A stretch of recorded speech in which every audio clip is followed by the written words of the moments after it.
Oh no. Oh no. Oh no. Just a second. Just a second. There I am. Welcome back, everyone. It's good to see you again. Yo, Novella finally managed to catch one of your streams. Welcome to the stream, Logan. We are doing something new today, although I guess it's a little similar to what we did last night. Novella! Yeah, that's me! Hi, Vernon. I don't know why I said that. Okay, I just woke up from probably the best nap of my life, so I'm... I'm still a little out of it, but I'm here, and we are about to get spooked. So, let me actually boot up this game, because I haven't done that already. I've been looking forward to this game for, probably a whole year now. Oh dear, oh dear. I don't know if that's too loud. Vesta, move! No, now is not the time! Oh god, this intro is such a mess. Just give me one moment. Just give me one moment, everyone. My cats decided to get in the way at the last second. Okay. Let me just get us to here. And I have to turn this down on my end because, good lord, this is loud. Alright. Game capture. Here we go.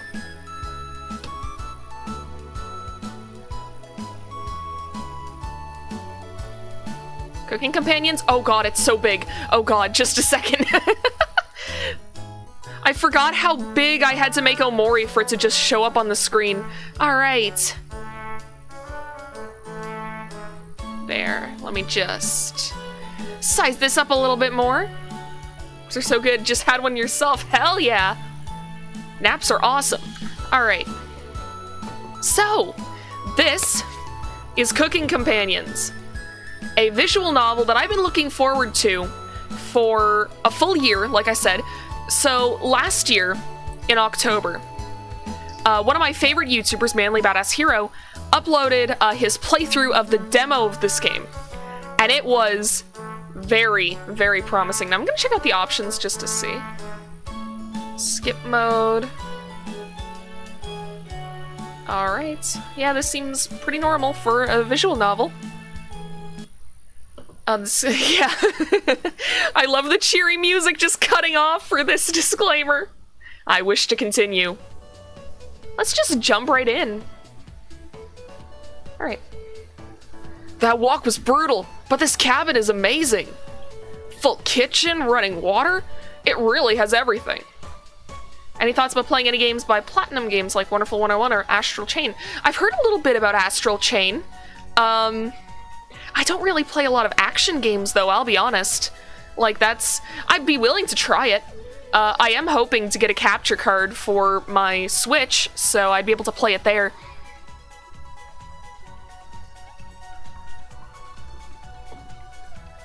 Alright, let's just keep going. Finally, a place I can read a good book in peace. I can't wait to... T.A.? Ah! Achoo! Sorry, everyone, it must be the dust. Get those allergies under control, Mariah. Don't worry, guys, I'm sure with a little elbow grease we can make this cabin shine. So, are you volunteering to clean, Gregor? Nothing sus about that disclaimer at all, exactly. No. Not many supplies here. Guess we'll have to go out to get what we need. There's a fireplace for making stew, so let's gather up some firewood, okay? Leave that to me, little guy. I'll tidy up around the cabin. I need to save Mariah from dying due to this dust. Hey! Allergies are nothing to joke about, Karen. She's not dead yet, Pipsqueak. Calm down. Yet. Thanks, Anatoly. I think I'll go foraging outside. With over 450 mosses, 600 fungi, and 700 slime molds, there's bound to be treasure up here. I don't think we can eat slime molds. Roughing it is fun. Anatoly knows so much about edible foods. We're in good hands. I think the slime molds would be most delicious. No, certainly not. What about the fungi? Do you even know which ones are poisonous, Anatoly? I could figure that out. No. You can be the canary in the coal mine, Anatoly. I don't do well with spooks or horror in general, so how scary are we talking here? Because if it's higher than Evil Dead 2, I'm out. I haven't seen Evil Dead 2, but it gets pretty spooky. At least from what I've seen in, like, the demo. But I don't know how much of that is actually going to transfer over here, because I think I heard rumors that the demo was going to have, like, very little to do with the actual visual novel. I know there were jump scares in, like, the demo, and they straight up mentioned, yeah, we don't want those in the final game, so who knows? Is it considered rude to eat a cabbage in front of the other cooking companions? We're gonna find out. Hold up, this is spooky? Well, I mean, we're gonna fucking see. I'm not ending up a corpse here. Eek! Keep both eyes open, little guy. Plenty of wolves and brown bears around. They won't be a problem. I read up on 10 different techniques to incapacitate them. Number 1 is Anatoly. Oh yeah, sorry Mariah. Got carried away again. I'll help Anatoly look for food. I'm definitely better at warding off wild animals. If we come up empty-handed, we can always eat some of the food we've brought. You mean the emergency rations? Bad idea, chump.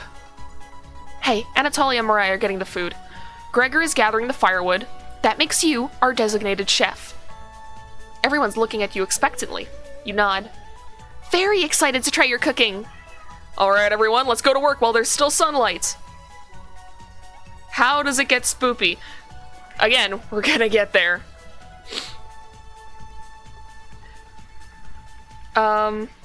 Conceptual horror, just to be on the safe side, I'm about to be back later to check in. Alright, sounds good. See you later, Logan. Mariah, Anatoly, Gregor, the 3 exit the cabin, leaving you and Karen alone. I think Anatoly put the supplies in the kitchen. Thanks for helping out with the cooking. Tutorial. To save the game, right-click or hit the escape button on your keyboard to pull up the menu. Oh, okay. Interesting. This menu will also allow you to adjust volume levels or exit to the title screen to view unlockables. Please note, going back into the main menu without exiting the game, or exiting the game without saving will remove the progress you made. Be sure to save. Of course. Doing housework sure sounds horrifying to me. Oh, yeah, I hate that. If I have to do one more load of dishes, I'm gonna scream. Do you have any experience making meals? Of course, sure. Is that so? Looking at you, I think you'd be good at serving up food poisoning, right? Looks like Karen will remember that. Oh god, it's a Telltale game. Anyways, going to check out the living room. Let's talk later. Getting Doki Doki vibes now, I swear to god. A lot of people do compare this game to Doki Doki, but I've read from like some spoiler-free reviews that it's very different in like the way it does its horror, so I'm looking forward to this. Karen heads to the living room and starts dusting a little bit. You decide to look around the kitchen and find the ingredients for the meal tonight. Tutorial. You never know what you'll find around the cabin. Clues and secrets may be revealed by searching an area more than once. Why not give it a try? Oh yeah, I remember that in the demo. Okay, Vesta. Sorry, my cat has decided that the second that I start streaming, she wants to use my computer as a jungle gym. God. Why not give it a try? What area do you want to search first? I know behind the wood pile there was a secret in the demo. Thankfully no spiders. Okay. Look at the wood logs closer. This is just a pile of Norway spruce. Norway spruce won't burn as hot as logs from an oak tree. These would be useless during the snowfall. Oh, that doesn't bode well. You reconsider your views on Norway spruce. It's less dense and won't fill the cabin with a heavy smell. The supplies aren't anywhere near here. Okay. I need to stop relying on what I've seen in the demo. Let's look at the drawers. Check the drawers on the left. Just some dirty knives. Check the drawer above the... I skipped through that too fast. Ah, fuck. Fuck. Fuck. I want to see the history. How do I see the history? Ah! Okay, well, maybe Karen will find it appetizing? Check the drawer above the wood pile. Something is making it difficult to open. You pull it open with all your might. Oh? Oh. Cabbage! Hi, friends! It's time! Chompettes, sound off!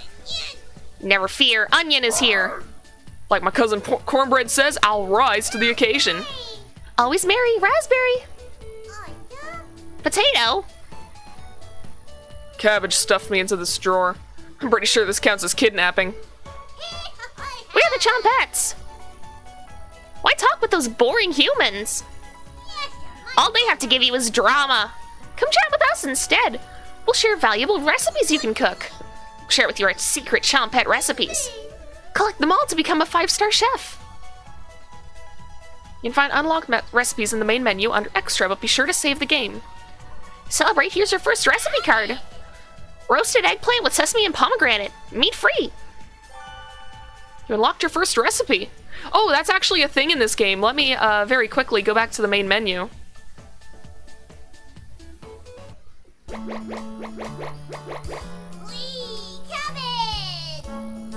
It's in the extras, right? Yeah. Where is... It gives you real-life recipes.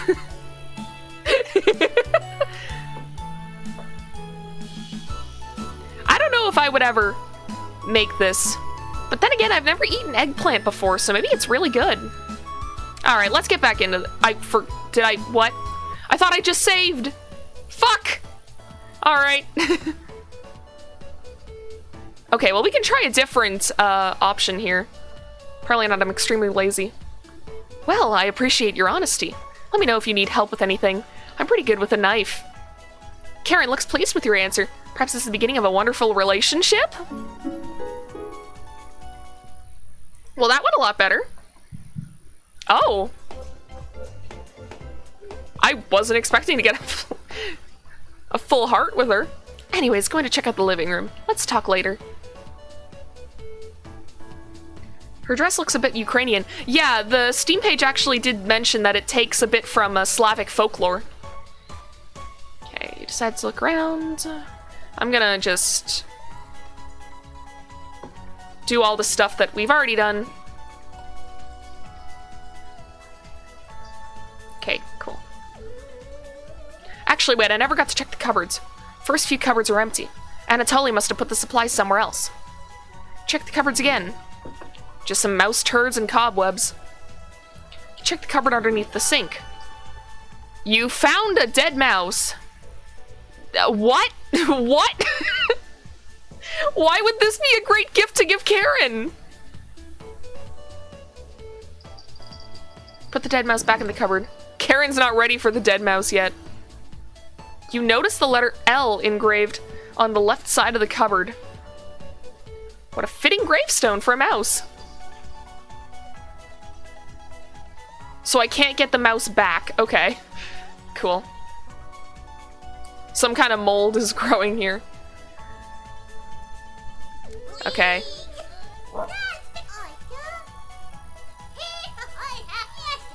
Okay.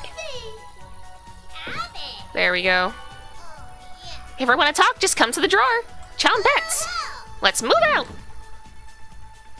Okay. Cabbage rudely slams the drawer closed. You wonder if what you just saw was real. You're slightly worried about what this means for your mental state. But only slightly. Hey, did you find the supplies? You shake your head. Anatoly lied. He actually put them in the bedroom. Idiot. Here you go. You got the emergency supplies. I don't like that we're using emergency supplies right now. Novella, what happened to your avatar? Why is it just a pic now? By the way, oh, hi, Raphael. It's just a pic because my camera broke. The phone I was using as a camera just, like, refused to charge. I'm waiting until I can get a new camera. So until then, I'm a temporary PNG tuber. Imaginary DIY. Or imaginary DV, sorry. After Omori, I'm not used to using my iPad as my second monitor anymore. I got too used to just being able to have that game in windowed mode. I could shrink the game smaller, but then I feel like I'm missing stuff on the sides. Alright. Oh, wait, I can... nah, I don't want to resize the window too much. I don't want to miss out on anything. Here we go. You start a fire with some of the wood and get to work on cooking dinner. Tonight's entree, vegetable stew. In a large saucepan over medium heat, you carry some water with potatoes, carrots, and celery in it. 15 minutes later, you drain the pan and set the vegetables aside. Placing some butter in the saucepan, you melt it over medium heat. Throwing some chopped onions in, you cook it about 10 minutes. The onions are tender and translucent. Perfect. You next mix in some flour, salt, pepper, and heavy cream into the saucepan, adding the vegetables to the mixture. I hope you're writing this down, chat. These are good recipes. Hours pass. We're back! More firewood than you'll ever need. We found some wild sorrel. Maybe tomorrow we'll have a bigger bounty. Anatoly's burying the lead. We saw a red deer. Mariah spotted it. Yeah, that's great. Anyways, killed 17 spiders today while you were out looking at deer. Yeah! That should come as no surprise. There's over 160 species of spiders here. 160? Don't worry, Mariah. I'm sure they were all in the bathroom or something. I'm gonna laugh if this isn't a horror game anymore and it's just a happy cooking game. That'd be funny, but no. Almost all of them were near the couch. Yeah! I was going to sleep on the couch! That's where 16 of them were. I'm not sleeping on that couch then! And there's only 2 beds in the bedroom. Don't sweat it, Mariah. I can sleep anywhere, so I'll sleep on the rocking chair. I'll sleep with one eye open, just in case any of them swarm the couch. Thanks, Gregor. Karen and Anatoly, you two take the bedroom. Thanks, big guy. Joke's on you, Gregor. I always plan on taking one of the beds. Hey, Anatoly, I snore louder than a lumberyard. Sweet dreams, chump. You turn back to your bubbling vegetable stew and try a bite. Ooh, looks tasty. This tastes pretty good. You cooked vegetable stew. You set the table and ask everyone to dig in. I can hope. Aw, this is a cute little graphic. Oh wow, this smells delicious, thank you. You must be a world-class chef. Karen takes a bite. It's bland as hell. Karen? Tastes like every other vegetable stew I've ever had. So generic. Could probably use some meat next time. Gross. For a side dish, we could bake bread and utilize the Fragaria vesca, also known as strawberries, for some jam. Nobody cares, Pipsqueak. Everyone laughs at Karen's polite ribbing. Nothing makes you happier than cooking a great meal for friends. This could very well be the best day you've ever had. You go to bed stuffed. And we're on day 1.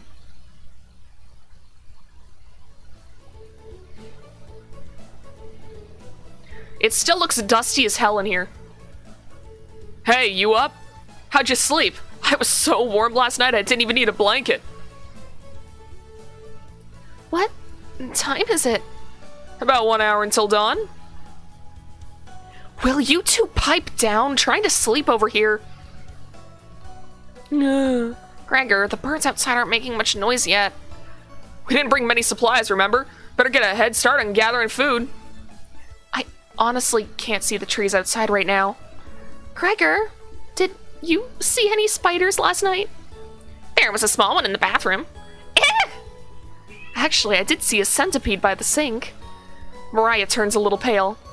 Karen's messing with you, Mariah. Let's find more than wild sorrel today. Gah! If you're lucky, little guy, maybe I'll teach you how to catch some wild brown trout. What's with you and meat, big guy? Anatoly's herbalism book stated that there's many more species of plants to eat out here. Let's leave the fish alone. You know I'm not, into meat. She roasted you while smiling. That girl is cold! Nothing better than mocking someone using words you don't understand. That's a shame. I'd wake up early to go fishing. Cheer up, Karen. We'll get to observe the trout at the very least. Maybe we'll see more red deer today. That sounds like a waste of time, Gregor. Maybe we'll find some blackthorn berries?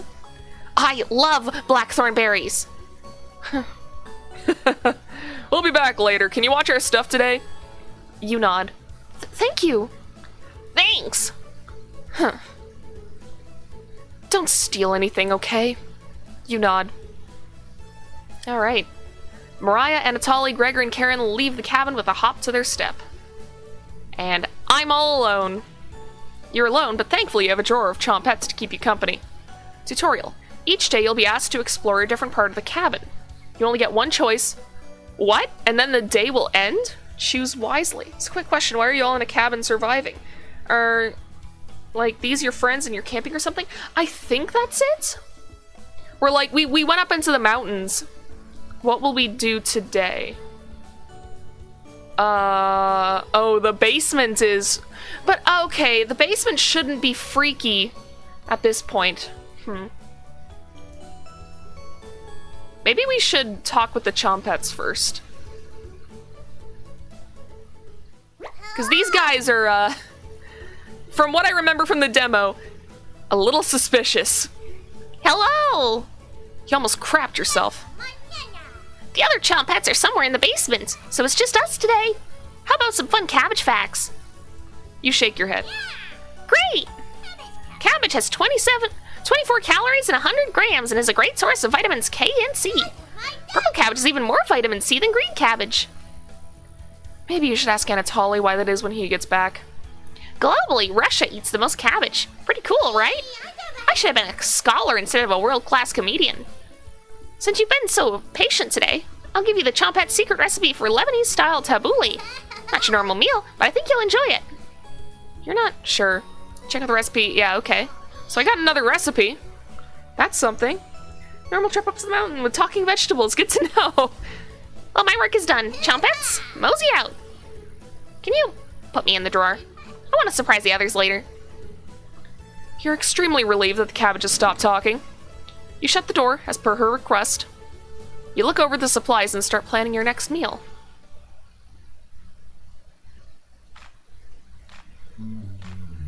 We're back. Knock it off, Mariah. It's pretty rare to be scared of one. It's not. Who knew the big guy would be so scared of? Shut up. You don't understand. I don't think anyone understands, Gregor. It was just a marmot, Gregor, not a monster. Mariah laughs so hard that your ears ring.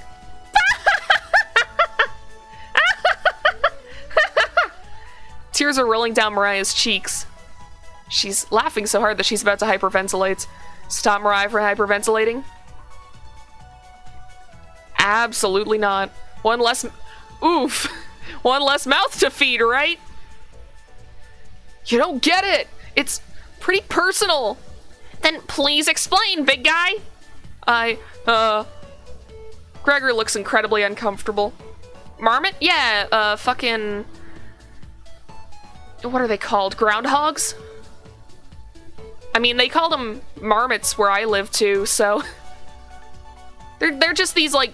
They're almost like beavers without the flat tails, and they just dig big holes in the ground. We used to get them all the time in, like, the woods near my place. Gregor looks incredibly uncomfortable. Looks it up. Looks kind of like a beaver, yeah. Let's leave him alone. We found some raspberries and elderberries near the cabin. Quite the selection of berries. We also found more wild sorrel. Is this going to be enough for a good meal? Everyone is looking at you for an answer. You decide to do an inventory of all available ingredients. It takes you a while, but you decide on your specialty, cabbage rolls. You first bring a large pot of water to a boil. You let the cabbage leaves boil for 2 minutes, draining the pot into the sink. In a medium mixing bowl, you combine some cooked rice, onion, an egg, salt and pepper, along with some tomato sauce. You use your hands to mix thoroughly, and decide to wash your hands after it won't come off. Dividing the rice mixture evenly between the cabbage leaves, you then roll them up and tie a string around them so they stay in one place. You place the cabbage rolls in a large skillet over medium heat, pouring the rest of the tomato mixture over the top. Covering it, you bring it to a boil. Reduce the heat to low and let the cabbage roll simmer for about 40 minutes, being sure to baste it with the liquid. Looks tasty! I haven't had cabbage rolls in a really long time. Cooked cabbage rolls. Mariah looks optimistic. Karen looks skeptical. Anatoly looks curious. And Gregor looks thrilled. Oh boy, Glumkey, they're deliciously awful. You don't like cabbage rolls? I like cabbage rolls. I think they're good. Everyone watches you watch intently as everyone takes the first bite.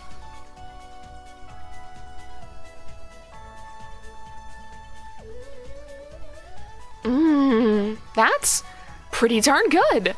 Wow, I could eat the whole batch myself. I think the vegetable stew tasted better, but I'm loving how tender the cabbage is. The sauce is pretty red. Did you use fresh tomatoes for it? It really adds to it. Spoon some of the liquid on top of it. You'll thank me later. Incredible! It's definitely growing on me. Thanks again for cooking. This was really something special. Everyone leaves the dishes behind for you to do. God damn it, what did I say at the beginning of the stream? I don't want to do fucking dishes! It's the worst chore. Dishes is the worst chore. Not happening. You settle in and go to bed. Everyone goes to bed full. Tomorrow will be another great day. They're the worst chore ever because they never, you never stop doing them. Like, sure, vacuuming can be a pain, but you only have to do that like once a week. Dishes, you have to do like every day, if not multiple times a day. Makes me want to just get like paper plates and red Solo cups and only eat off of those. I feel like for that they deserve whatever horrors are coming. Oh god. Good morning, everyone. Yeah.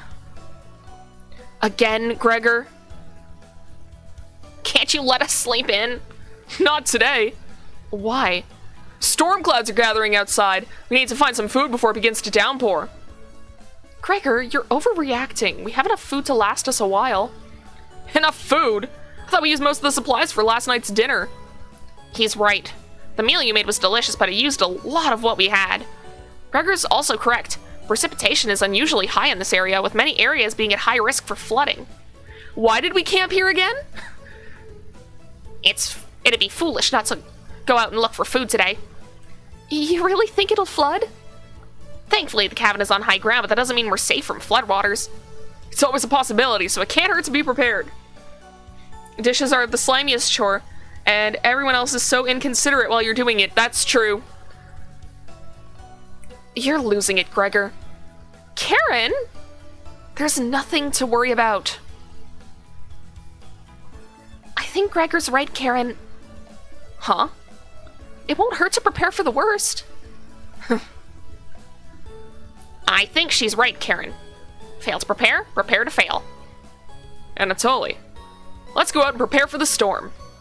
Foraging should be a key priority today. There are plenty of edible foods, and it has better odds than trying to hunt. Give me a few minutes and I'll plot out our route on some paper. Hey, what about those fish? Someone could try fishing. I mean, I know that, like, whenever I used to go fishing as a kid, I would catch all sorts of stuff. Let me help, little guy. Anatoly and Gregor head to the bedroom to consult the map. Mariah and Karen are still hanging around. Unfortunately, in life, you can't make everyone happy. When given a choice to speak to a character, choose wisely. You can only select one of them.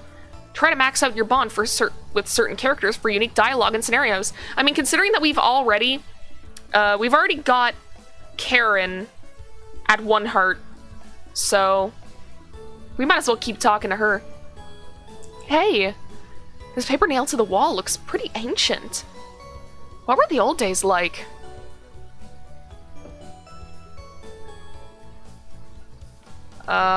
Extremely brutal, probably. Oh, really? You'll have to share the details with me later. Okay. Karen will not be able to stomach your stories, but you still agree you'll tell her the details later. Karen will definitely remember that. Yay! We're increasing our vibes!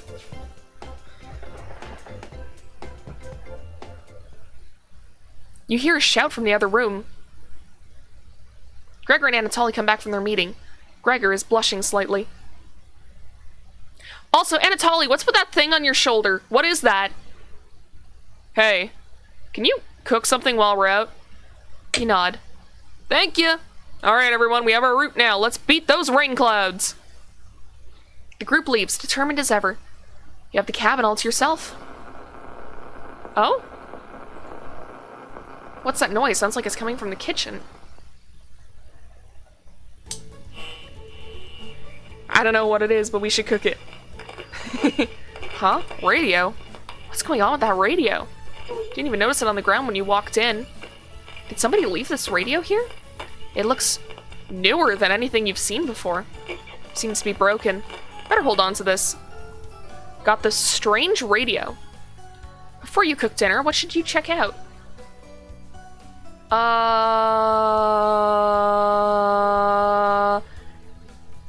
Let's check out the bedroom. I remember there being stuff in here. Poor Anatoly. Karen's snoring is so loud she even wakes you up sometimes. Where do I sleep? We haven't established that. Where am I sleeping? Anatoly must be running on fumes. Would he have the courage to wake her up, though? Probably not. You wait around for the others to return. What, I thought I could investigate! Also, there was a bone under that floorboard. What's up with that? Mariah's back early today. Hey, the others are still looking for food outside. Anatoly found some more berries, but nothing that'll feed all of us. Please don't tell the others, but I'm a little worried about our supplies. I crunched the numbers and we don't have enough food, even with rationing, to last if there's a big storm and we get stuck here. Mariah seems disappointed in your inventory management. Can you try cooking with a little less this evening? You nod. Thank you. You've done such a great job with the meals so far. You're very sweet. Is Mariah blushing a little bit? Mariah will remember that. Oh. We got a heart by doing absolutely nothing! Love that. Maybe you can teach me to cook sometime. You nod. We do a lot of that. Looking forward to it. Hey, you could hold cooking classes here someday. Rudely interrupting a tender moment, the others burst into the cabin.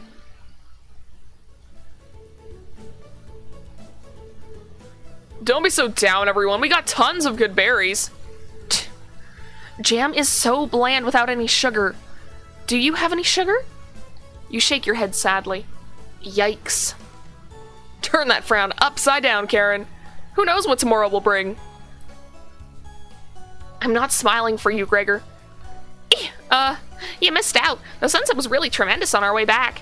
Hues of orange, red, and even a little purple poking out. Red sky at night, sailors delight. Red sky in morning, sailors take warning. So we can expect a sailor's delight tomorrow? That's awesome! You're such an optimist, big guy. You must have walked a few miles today. Gorgeous sights. You can even see snow on the tips of the mountains. That rumble sounded like a dying calf. I looked from person to person trying to determine who it was. It was definitely Mariah. Mariah! I'd recognize that sound from anywhere. Gah! Guilty! Mariah looks embarrassed, but the group laughs at her honesty. Except for you. You search your mind for something to say, but all you can think of is an old riddle. Those who have it do not want it. Those who have at least succeed. Those who have it for too long perish. When you feed it, it gets smaller. What am I? It's hunger, isn't it? Dust? Try again, big guy. Everyone is pondering the answer. Mariah's face lights up. I got it! Is it hunger? Nice! I'm so smart! I have the biggest brain in the whole world! Yeah, I was gonna guess that.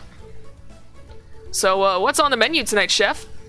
Bread and jam. You crush the berries in your small mortar and pestle, spreading it on some crusty bread. You cooked raspberry jam and bread. Achievement unlocked, bare cupboards. I don't like that we're getting a rare... We're getting a fucking bare cupboards achievement, and we've been here 3 days. the bread's a little tough. Gregor, don't look a gift horse in the mouth. But this homemade jam is to die for. Sorry. It's this game is a lot about cooking and hunger, so I'm guessing there's gonna be cannibalism. I will neither confirm nor deny. No, you're right, Gregor. This bread stinks. Mariah! Everybody laughs. You're not sure this could be called a meal, but it got the job done. Everyone thanks you for dinner and heads off to sleep. You go to bed wishing you had more. You have a strange dream. Something is riding on your back, and it's becoming a nuisance.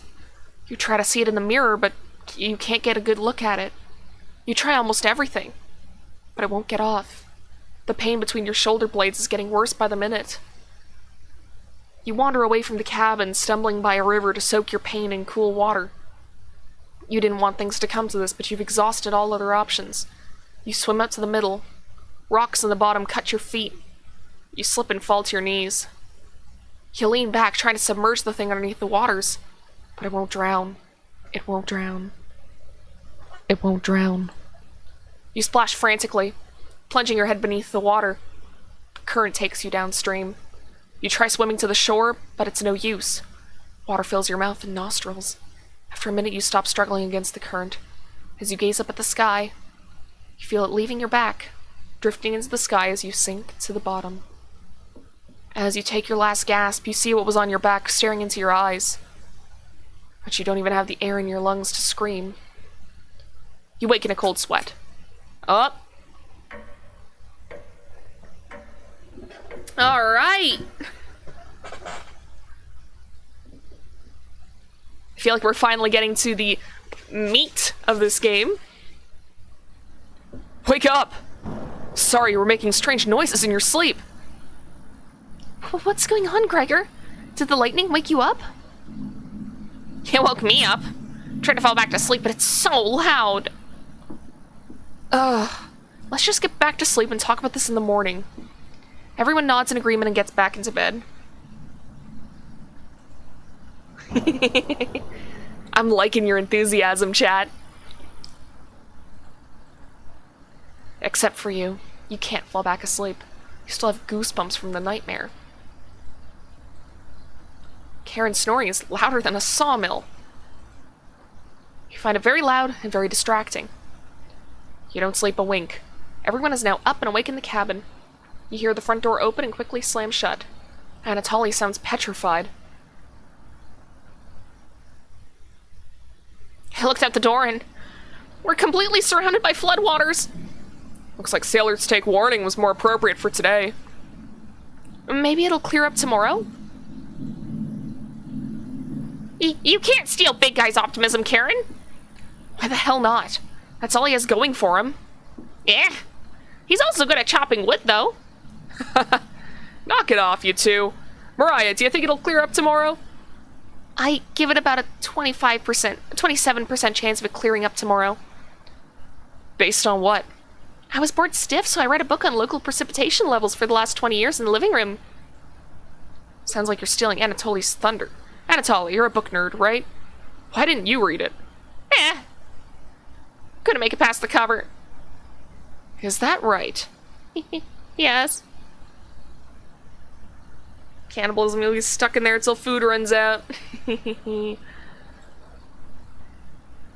That bookshelf has some great books on artisan crafting and natural sciences. Why let them sit there gathering dust? How did you arrive at a 27% chance of it clearing up by tomorrow? It's easy. Take the time of the year, multiply it by a factor of... Mariah begins to explain meteorology to you. She isn't dumbing any of this down. It's similar to where? So the first thing you need to understand... Minutes of explanation feel like hours. You look over at Anatoly. He's listening intently to Mariah. So intently he hasn't blinked yet. You can see his eyes drying up. A tear rolls down one of his cheeks. This is brutal to watch. Mariah finally wraps up her lecture. She ends with a bow. Nobody claps. Tough crowd. Mariah, that was awe-inspiring. You lost me a few minutes in, but it's okay. I didn't understand a word of it. Yeah. Anatoly turns to you. Anyway, there's no telling how long this will last. We can't leave the cabin until these floodwaters stop. I know our food situation is a little tight, but I know you'll make the right decisions. I believe in you. Me too. Looks like I have enough leftover berries for more bread and raspberry jam. I'll pass on the jam. Just give me more crusty bread. Everyone laughs, except for you. With everyone stranded in the cabin, you need to keep everyone fed and happy. You sneak out to the kitchen while everyone's still talking. You get out some crusty bread and get to work making some more jam.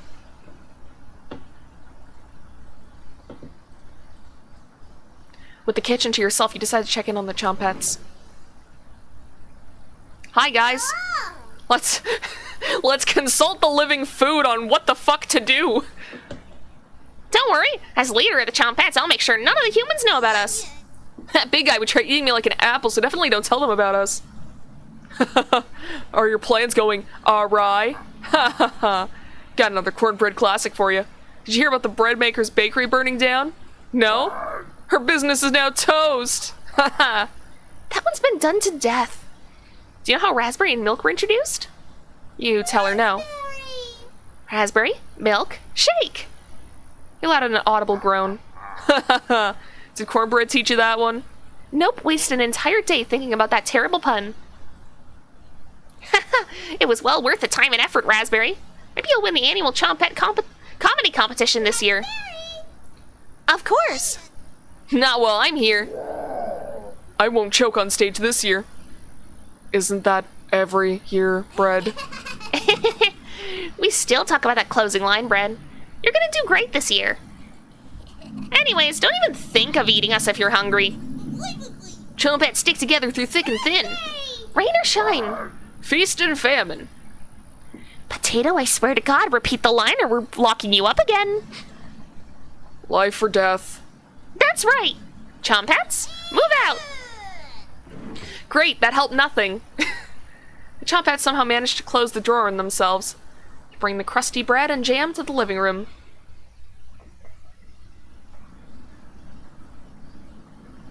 Karen interrupts as you bring in the food. Took you long enough. Karen looks at the 2 slices of bread left and the mason jar of raspberry jam. There's mold on these last 2 slices of bread.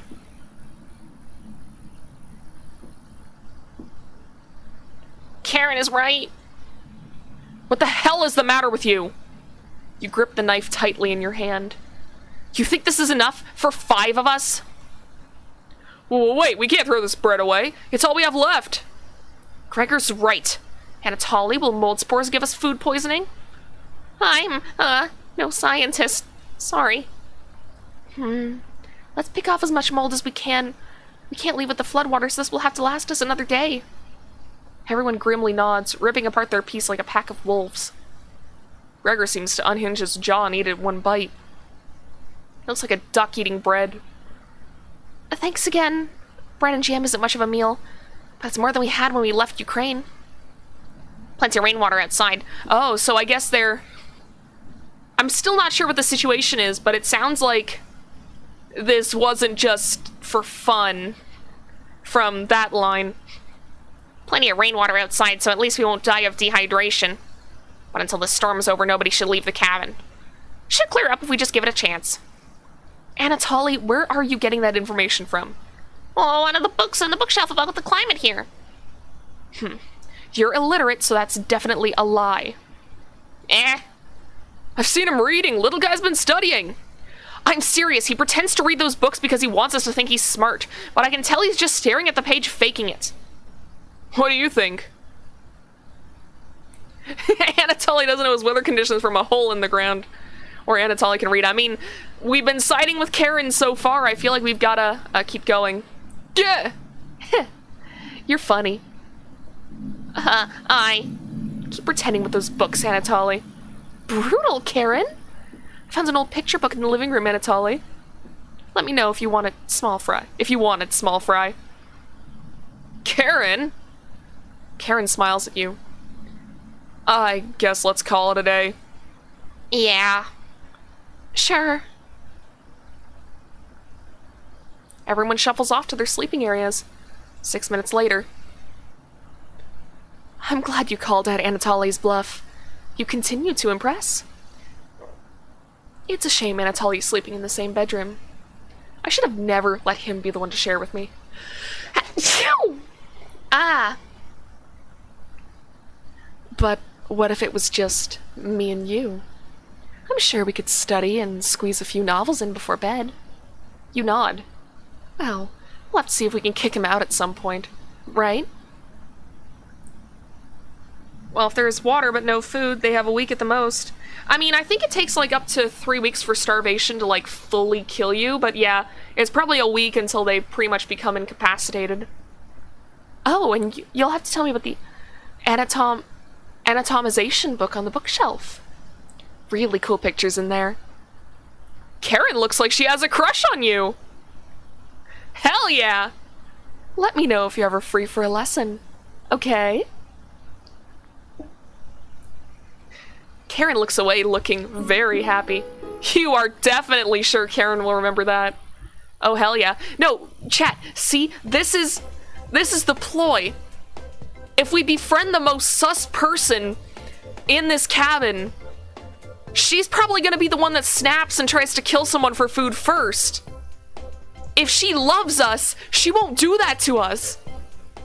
We're getting the good ending. Hachi machi. Get ready for bed and put a blanket on. You go to sleep, very hungry. Day 4, I get the sense that this is where things are gonna really get bad. You don't dream the entire night, but you sleep through everyone waking up. And that's how fast a deer could run if startled. Whoa! Incredible. Impressive. Yeah. I wish we had a deer here. The food getting lower. Let's just skip today's meal. No! It's only for one day. Various cultures and religions have practiced fasting throughout history. That doesn't make us feel any better, Anatoly. What options do we have here? Our food wasn't rationed properly. Anatoly leaves, mumbling to himself. So passive-aggressive of him. Everyone goes to a separate area. Karen in the bedroom, Gregor in the living room, Mariah in the kitchen, and Anatoly in the bathroom. Who do you want to speak to? Well, I mean, after last night's conversation, looks like she's just slicing away at a block of wood. Hey, can I let you in on a secret? I've actually enjoyed your cooking so far. The others expect me to be rude and mean, so we have to keep that reputation up, right? Can't have anyone thinking I'm soft. You're not sure where this is coming from. Promise me you'll give me some cooking lessons soon. Okay? She's not ready yet, but you nod politely. Thank you. You're definitely sure Karen will remember that. Our relationship is stronger. She knows how to handle a knife. Oh, she's that type of person. See, this is why, chat. This is why we befriend her. This is tactical. You leave Karen by yourself. Everyone looks pretty down this evening. I wish the rain would just stop. You're all doing great. We must be almost to the end of this nightmare. I'm so hungry. Me too. You are too. You wish everyone a good night and get ready for bed. It is interesting how fast this is going. You go to bed with a growling stomach. You have a strange dream. Oh no, did I hit skip? Oh, okay. Oh, that's how you go back! It's the scroll wheel! Okay. A boy is yelling at you in the kitchen. You keep telling him to lie down on the tray, but he keeps shaking his head, calling you names. So you do it. You lie down on the tray and make your body flat as a board. You show him how it's done. His anger turns to courage, and he pushes you into the oven. As the stench of burning hair fills your lungs, you see him sneering back at you. You wake in a cold sweat.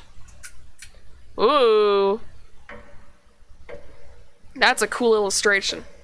IRL would go pretty fast as well if you're stuck inside. Yeah, that's true.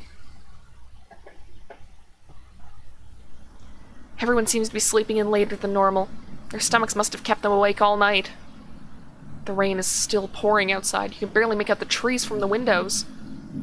You hear a stirring of blankets, arms, and legs. Mariah looks petrified. That was a warning glass. This is gonna kill you. Ooh, maybe. It almost reminded me of Hansel and Gretel. You know how they killed a witch at the very end by pretending that, like... I think they pretend that they don't know, like, how to get into the oven, so the witch, like, shows them. And then they take the opportunity to, like, push her in. I couldn't sleep. Anatolia's bag's under his eyes. This storm is too loud. Karen looks out of it. Ooh. The cabin was creaking so much last night. It sounded alive. Gregor looks a little gaunt. Got a good look out the window. And? Couldn't see anything due to the rain. Great observation, Gregor.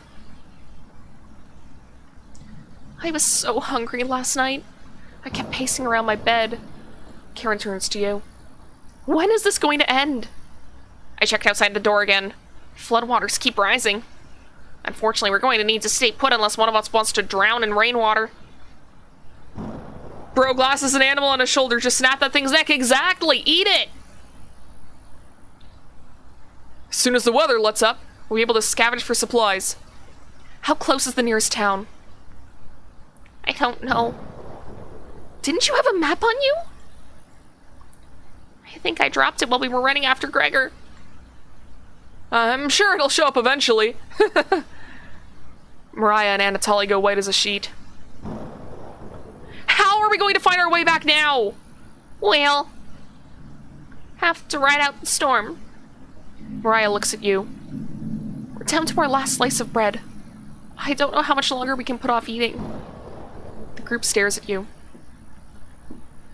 It will clear up in no time. Maybe you're right. The group looks worried. They all gravitate to an area. You tell Gregor's putting on a fake optimism, and Mariah is having trouble. Which one do you want to speak with today? We already have a heart with Mariah, so let's talk to her a bit more. Brr, it's cold as hell over here.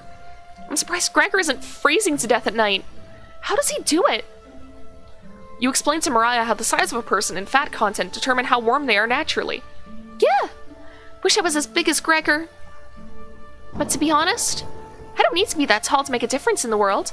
Do you know what he wanted to do for a career? Mariah does her best Gregor impression. Split firewood and gaze at the stars! How boring is that? Depends on the person, but pretty boring. This, kids, is why you stockpile a lot of food that lasts a long time instead of finding food to eat just for that day. These people are stupid. You're so funny. Thanks for coming in and chatting with me. I mean, I'm thinking, like, from that one line about leaving Ukraine, they might have had to leave for, like, good reason. Because, like, or maybe I'm overthinking it. Maybe it is just, like, a camping trip gone awry. Because I feel like the idea that they left suddenly due to some kind of, like, natural disaster, maybe? Like, they've evacuated up here to try and, like, make a new life for themselves because their old home, like, got ruined somehow. Maybe from, like, another storm, or maybe, like, I don't know if they have earthquakes in Ukraine. I don't know anything about Ukraine. Thanks for coming to chat with me. Mariah blushes a little. You make it easier to pass the time. Oh, don't you get a crush on me too! Oh no! We might be going to a bad end after all. Thank you. I'm pretty sure Mariah will remember that.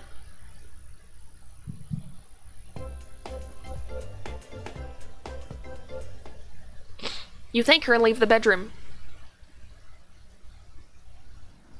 Call everyone together. They all look grim. You could cut the tension in the room with a knife. Everyone is staring at you. They're expecting that last piece of bread for dinner. You bring it out. Everyone cannot take their eyes off of it. You instruct everyone to take a pinch, and slowly all 5 of you tear it apart like a wishbone.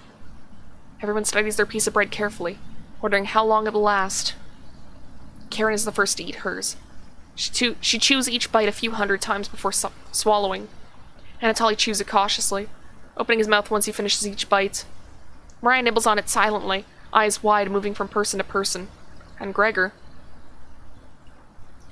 just pops it in his mouth like a cherry. It was gone in an instant. Yeah, this is bad. The group thanks you awkwardly. It's not much. But you've run out of options. You wish everyone good night and get ready for bed. You go to bed starving. Day 6. Good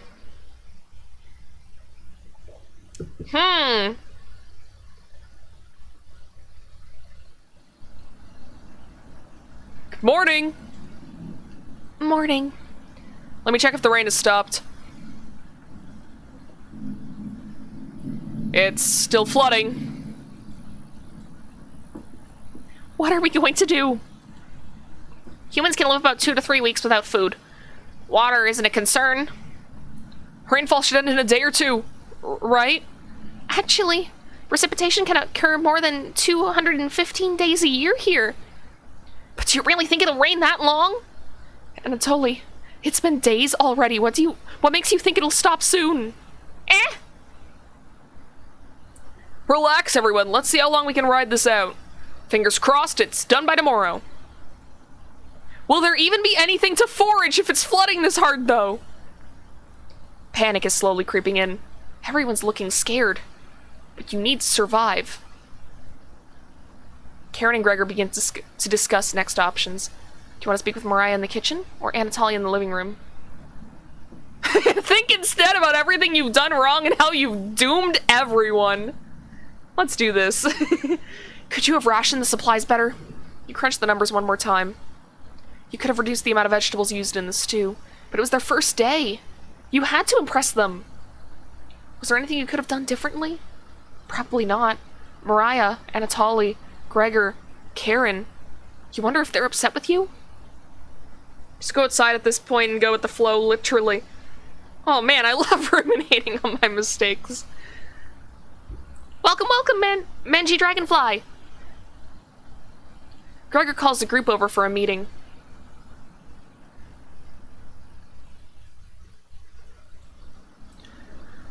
I don't think any of us can take this much longer. Gregor's voice starts to crack. I don't want to ask this, but it's time. One of us needs to go outside and search for food. Everyone is silent. I'll go. Mariah! I used to swim all the time near my house, so I probably have the best chance of swimming through the floodwaters. No! Let me go instead! You won't get very far if anything happens to your glasses, Anatoly. You're blind as a mole rat, remember? That's true, but... Little guy, let me go. Gregor, Sounds good to me. Karen! His arms are definitely the longest, so he'd probably be the best at climbing trees out of all of us. No, that wouldn't be right. Gregor, let me go instead. I get that none of these options are good ones. We need to find food or help. Gregor grabs a branch from the woodpile. He cuts it into different measurements. Since we can't come to a consensus, let's draw for it. We'll each pick one from my hand, and the shortest will go outside to search for food. You're not worried about drawing. You saw Gregor cut the branch lengths, so you can tell which is the biggest one of the bunch. You pick it. You watch the others intently. Will it be Gregor? Anatoly? Karen? Will it be Looks like I've got the shortest. Mariah! Mariah! It's okay. I watched Anatoly forage earlier, so I'll know what to look out for. Just swim until you find higher ground, then scout the area. Maybe you'll find a fish out there. Everyone looks heartbroken. Karen, Anatoly, and Gregor, I'll keep us alive. I promise. She promised. Everyone watches as Mariah leaves the cabin. The silence is deafening. Goodbye. The door shuts behind her. You faintly hear her yell about how cold the water is, and then silence. Mariah has left the cabin. I'm sure we'll see her again. The rest of the group nods. Everyone stays up, waiting and waiting. The sun is completely set. One by one, each person quietly shuffles off to bed. Achievement unlocked, dead to me. Oh boy!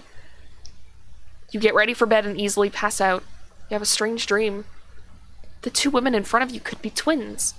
One of them you recognize, the other is a guest. You ask the guest to sit on a shovel, and then you try pushing it into the oven. Her legs are so strong you can't get her into the oven. You curse at her repeatedly. Like this, you hiss. You stretch out your legs until your toes are almost sticking in the coals. You feel 4 hands on your shoulders, and both of them push you in. Oh, that is Hansel and Gretel! The familiar smell of smoke and burning hair cause you to throw up on the embers. You can't let it end like this. You rip the metal door off the oven, tearing through the wood logs of the cabin. Screaming, you chase the two through the woods, your burns chill with the wind. The guest looks behind her and her eyes widen when she sees you. She's terrified.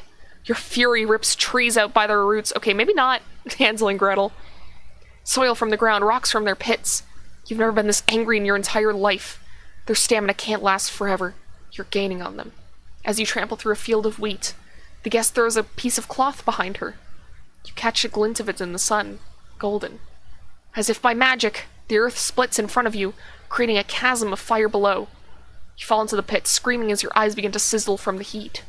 Hellfire fills your lungs. You're unable to scream anymore. You wake in a cold sweat. And it has now been a full week.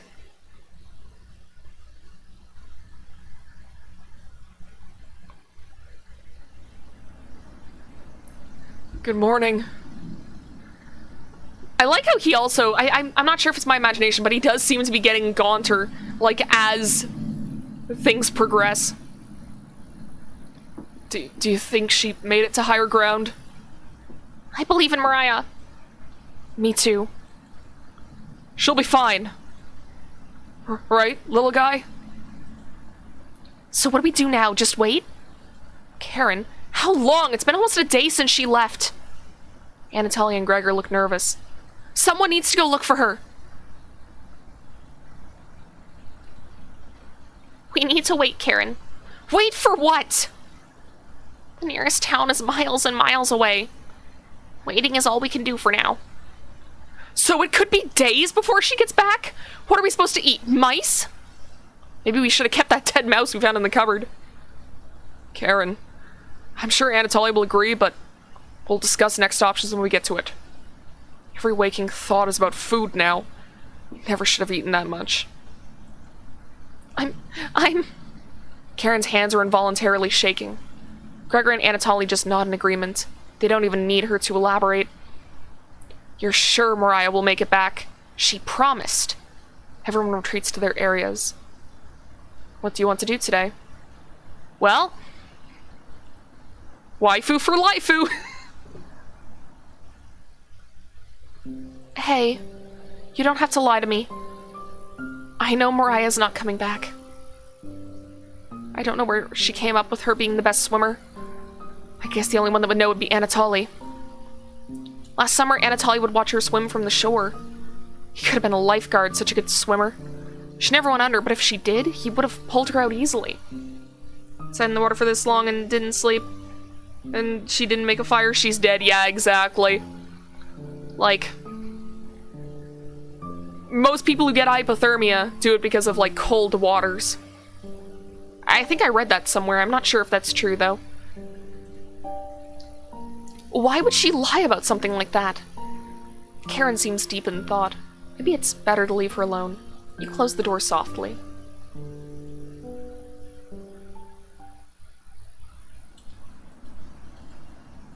I can't stop thinking about that vegetable stew.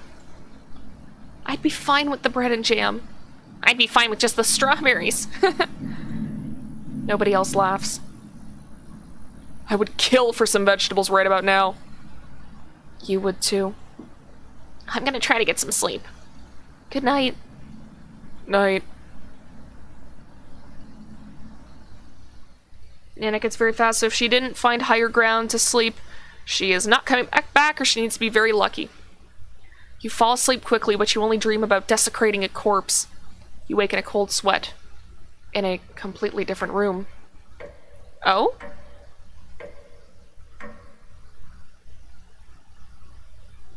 Where are we then? Oh, hi. Good morning. Karen's looking worse. Will you cook for the group today? Cook? You take out a cutlet of meat and begin to cook it in the oven. You cooked meat. Where did you get that? You ignore Karen's question.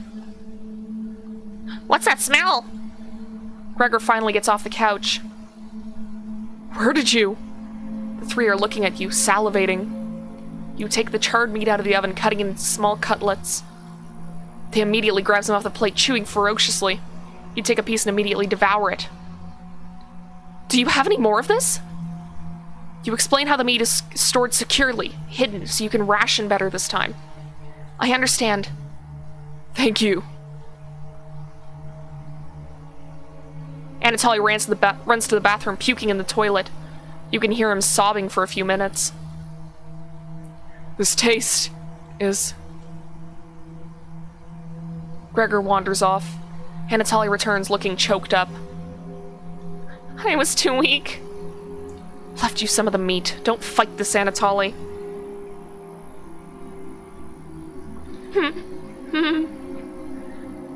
Anatoly takes a cutlet from the plate, turning his back to the group as he devours it. You can hear him crying. Finally, my focus is coming back. Going to read some of those books. Keep them occupied, okay? Karen leaves you with the men. Who do you want to talk to? Let's talk to Anatoly. I don't know if he'll want to talk to us, but, we did what we had to do. Anatoly? You slowly open the door. Thanks for checking in on me. You ask if he still feels sick.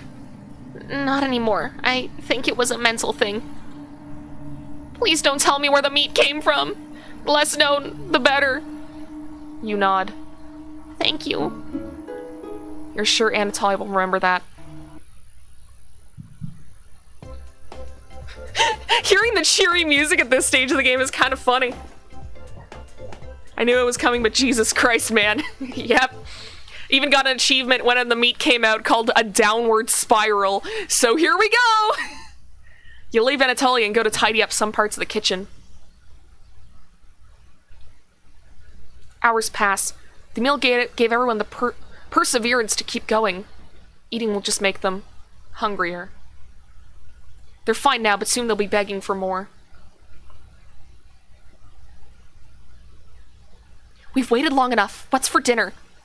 You calmly explain that you want to ration the meat better this time and there will be no dinner. Fine. I understand. I guess I'd rather eat tomorrow than more today. No arguments? Perfect. Everyone decides to call it an early night. You fall asleep instantly tonight. Best way to upgrade your relationship, eating questionable meat together and agreeing to never speak of it. You have a strange dream. You're having dinner with a blacksmith, but he's not touching his food. The only light in the room comes from the oven. He clears his throat, stroking his beard. I can forge anything, he says. Your eye's been giving you issues lately, so you reply, Forge me a new eye, then. You laugh, but then the ropes come out. He ties you to the chair with a large rope to prevent you from struggling. You rip the rope apart without even trying, so the blacksmith uses a thicker rope. No turning back now. He takes a hot poker out of the coals. Holding it in front of his face, you can see his beard and eyes watching you. He slowly brings back the poker, carefully aiming for your eye, before plunging it through your skull with a sickening crunch. The force of the blow throws you backwards a few feet. You're unable to break the ropes. You vomit all over your chest, as the smell of your decimated eye floods your nostrils. The blacksmith stands over you, spitting on your body. You wake in a cold sweat. For real though, where did he get the meat? I said it was the girl, because it makes sense, but now that I think about it, it kind of doesn't make sense. Yeah, because, like, I'm slowly formulating a theory, because, like, we are very strangely, like, kind of almost like a half character in this. Like, people recognize us and people, like, interact with us.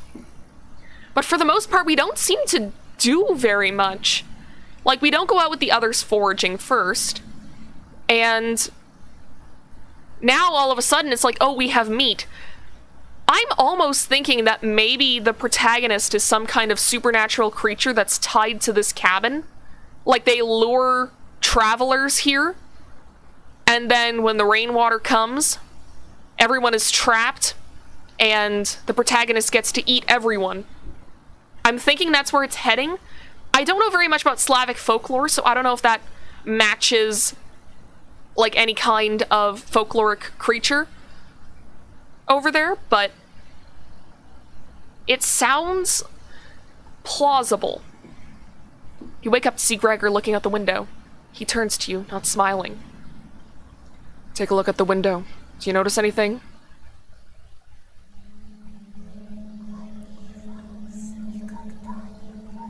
Oh, that's a lot of whispering. I can't make out what it says, but the floodwaters have receded a little bit, but everyone is still bound to the cabin. The trail used to be completely visible.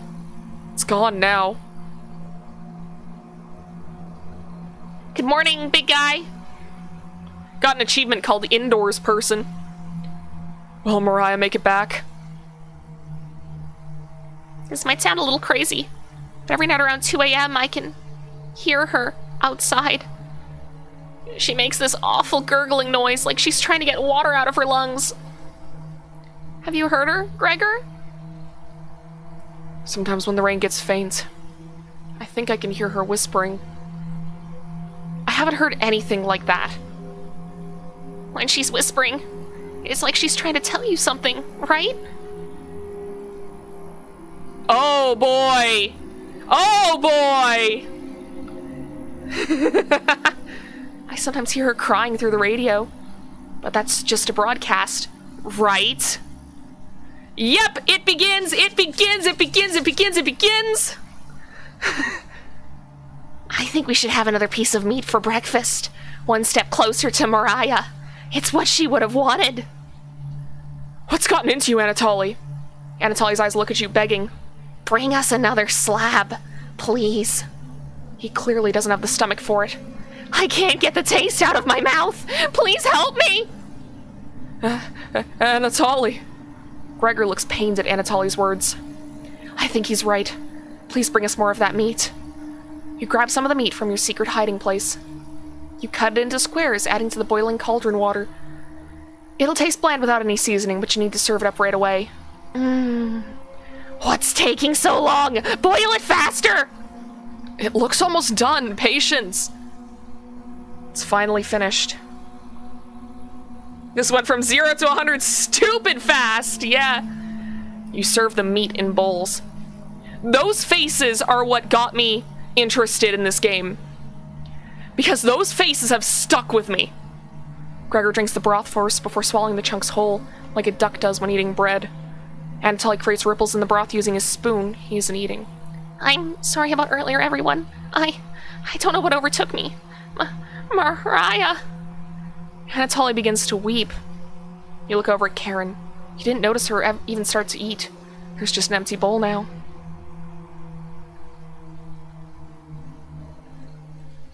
Karen is staring right at you. How much more meat is left? You explain how most of it has gone bad. This is the last of it. Gah! How could you be so careless again? You remember Karen's knife. You need to think fast. What the hell are we supposed to do now? Wait around again? This storm isn't ending. You clear your throat. Anatoly? Yes? I think tomorrow you should look for Mariah. Or forage for plants outside. I think you should go tomorrow, little guy. Nobody else can identify edible plants like you. So what, they know they were eating her, so they didn't draw straws to go outside but to die? Could be. Please, Anatoly, you can swim back after a few hours. Gregor is right, Anatoly. Maybe you'll find Mariah out there. I think Mariah's fine by herself. He still hasn't accepted what happened yet. She doesn't need anyone's help. But we need your help, Anatoly. That's right, Anatoly. Please help us. Let me sleep on it, okay? No problem, little guy.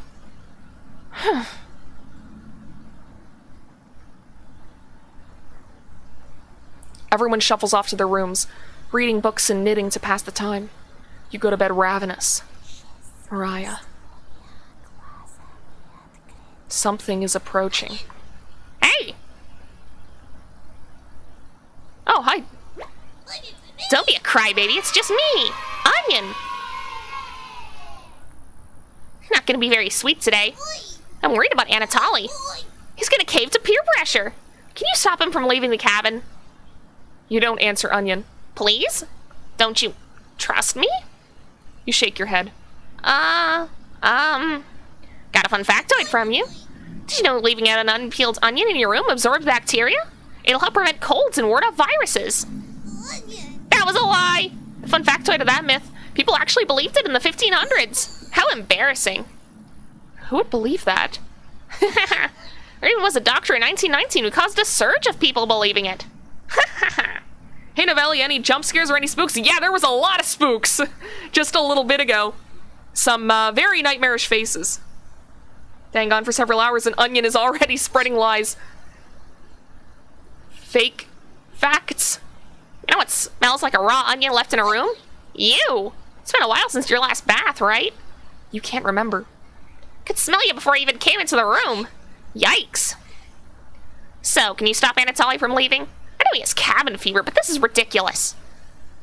It will be impossible to stop a grown man from leaving. Please? We don't need another one stalking the hallways, tapping on the windows, crying through the radio.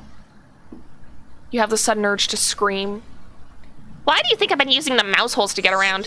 Scared to death that I'll run into her. Don't make me tattle to cabbage about you. I should probably save my game. Let me, yeah, let's save right there. She can be as mean. Oh, wait. She can be as mean as Potato if you get on your bad side. Just kidding. She's great.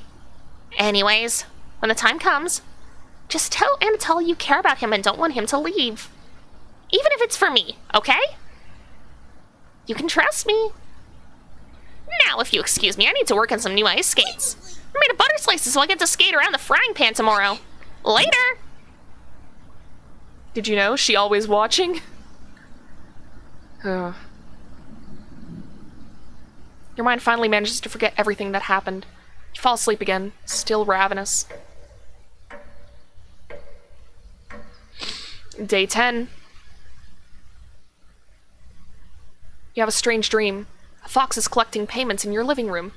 Oh, is that fucking Red from Animal Crossing?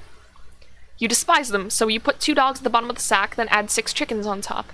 The fox smiles at you and leaves. At some point in his journey, the fox will eventually open the sack, and the dogs tear the fox in half. Filled with such loathing for the fox, you gave him the only things you had for food. All of those chickens. As the snow piles up outside, you begin to eat whatever you can find. Pillowcases, candles, leather. One day you wake up and you have nothing left to eat. Absolutely nothing. Just an insatiable hunger. A few days later, you go mad and leave the cabin completely ravenous. A nearby tree looks like charred meat. Your iron teeth cut through the tree bark, tearing your gums apart by the splinters. Your mouth fills quickly with blood. Days later, a deer gallops by. The first creature in the woods to see your corpse. You wake in a cold sweat. Oh, there wasn't a Flash that time. Random comic fact, the first Superman comic first came out in 1938. Really think about it, that's some of the most famous heroes have been around since before World War II. That's really interesting. Something smells terrible in the living room. Someone puked in a corner. You wipe it up with a rag to save them the embarrassment. Good morning. Good morning, little guy. Well, Anatoly, I got an achievement called Bad Ideas. Well, Anatoly, what's your decision? I barely slept last night. Her whispers came through one of the holes in the floor. She kept telling me to come outside. We don't want to rush you. But one of us puked last night. So that's what the smell was? Anatoly, My patience is wearing thin. You have 1 hour to make a decision. Why so quickly? Because I'm not waiting any longer. You can see the glint of Karen's knife under her dress. Best to watch out for that knife. The group disperses. Tensions seem to be rising. You have 1 hour to kill. Oh, wait, 1 hour to kill, as in, like, okay, getting rid of an hour. I thought we had 1 hour to kill someone. Karen be hungry. Let's converse with Karen in the bedroom. This alliance has to continue. Hi. Keep this between us. I'm not giving Anatoly a choice today. He's going outside. Do I make myself clear? Yes. Good. Thank you for understanding. Oh, I see Anatoly has the same voice as the opening. I can only do so many voices, okay? Question. Favorite? Oh, okay. Message deleted, alright. I think you meant favorite genre of movies. I tend to watch a lot of action movies. I know over the, last week, fuck. I watched Red Notice with my dad whenever I was visiting home for a bit. It was a pretty decent movie. I enjoyed it. This is what I think of because it's so iconic. Thank you for understanding. Karen cracked a smile. Looks like Karen will remember that. We're at 5 hearts! Woo! Even in this horror game, we're making friends. Now get everyone together for a meeting, and let's get him to leave. You call everyone together to discuss the next steps.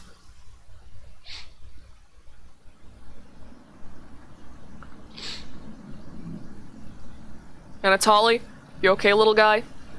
Anatoly looks pale, like he's going to pass out. Anatoly, have you made a decision? Yes. I'll help you all out. I promise. Perhaps the true friends were the meals we made along the way. Thank you, Anatoly. Big tears roll down Gregor's cheeks. I'll miss you, big guy. I'll miss you, little guy. Thank you, Anatoly. I know this wasn't easy, but it's for the best. Karen? Yes? Gregor looks at you expectantly. Did you want to say anything to Anatoly? You say nothing.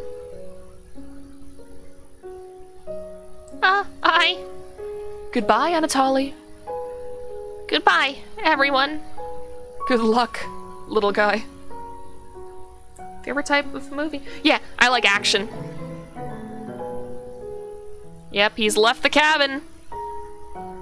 And now it's time for more meat. See you soon, little guy. I guess all we can do now is wait. Good night. Karen goes to the bedroom to sleep. I didn't tell him the truth. Gregor is getting choked up. I didn't tell him. I'm missing him already. Gregor curls up on the couch for the night, turning his back to you. You shut your eyes, quickly falling asleep. You hear a scraping from the floor. Found you! Ha ha ha! You explain how this isn't a good time right now? This is no laughing matter. I'm worried about Gregor. He's as tall as a tree, but dumb as a brick. Well, last message had a typo. That's fine. That's cool.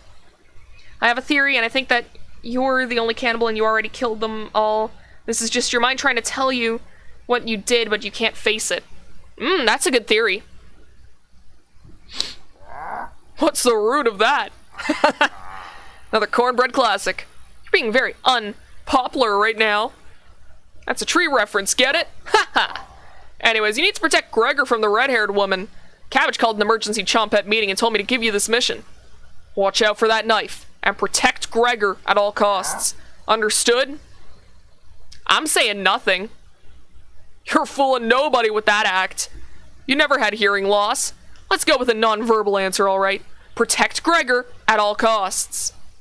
What happens if I just keep doing this? Okay. I'm just gonna keep doing this. I'm gonna see, 'cause sometimes doing the same thing over and over again in games like these is how you get secrets.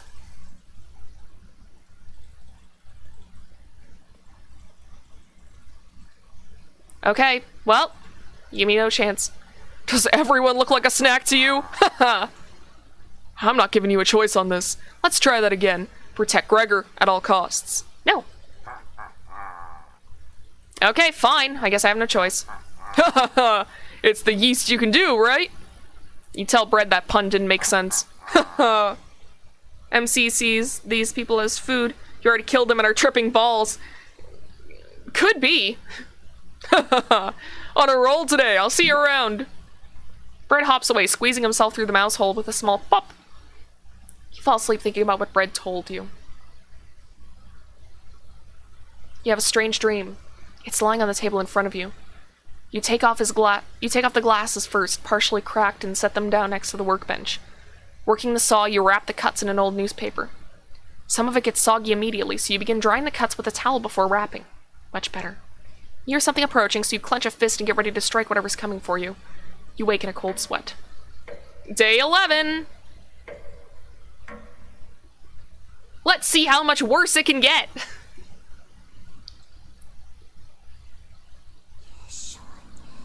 Oh, there's the whispering again. You're waking in a completely different place. Did you sleepwalk, or... We got meat again. Everybody's still asleep. This would be a nice surprise after yesterday's events. You decide you cook breakfast for everyone. Cutting each slice fairly thin, you brown each side in the oven. The smell is unique. Karen runs into the kitchen. What is that smell? Give it to me! Now! You don't argue. Karen grabs a cutlet, burning her hands before bringing it up to her mouth. Ugh! She hungrily devours it, barely chewing. She grabs another cutlet off the plate and eats it. You thought she was concerned with rationing. Gregor wakes up from the couch and heads into the kitchen. Oh God. Already? Gregor looks conflicted, but he succumbs to the hunger. They always do. Gregor eats his food in a few bites, before carefully grabbing a second cutlet. The tears start streaming down his face, but he doesn't make a sound. You join them in the meal, quickly consuming the meat on the table. I can think straight again. We'll be out of here in no time. No need to ration anything now. Karen is sounding more determined than before.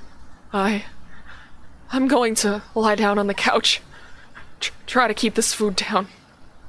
Gregor crawls onto the couch, turning his back to you. That was kind of glitchy. Karen leans in to whisper. I'm glad Mariah and Anatoly are gone. They were stopping us from bonding properly. How did you get so good at it? You tell Karen. After one bite, it just made me feel whole again. Even with the nightmares, it's worth it. It took a few nights, but I fought back.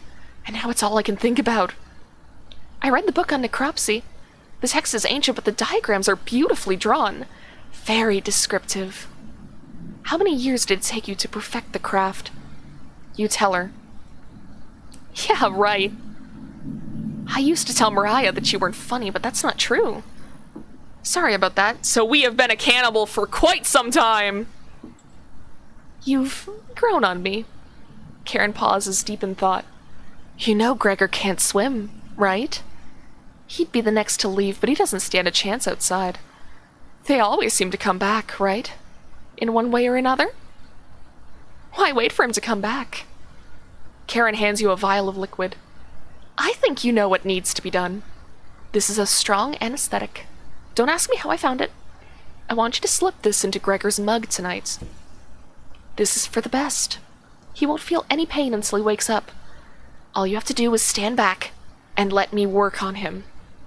This request is beyond extreme. Will you do this for me? Yeah. We're on this route. We might as well go all the way. Yeah, you already killed a ton of people. That's what the talking food is about. Called it. I knew you would. Thank you. You nod. She's learning quickly. You definitely think Karen will remember that. Karen hands you a vial of mysterious liquid and you add it to Gregor's mug. Gregor, it's been a while since you had some water. Come drink with us. Uh-huh. Gregor looks frightened. I can't stop thinking about the little guy. I can't even remember what happened before we arrived. It just never ends. I miss Anatoly and Mariah. Let us toast to Anatoly and Mariah. They'll always be inside of us, Gregor. Ah! Don't like that. Don't word it like that. Don't be so gleeful about cannibalism.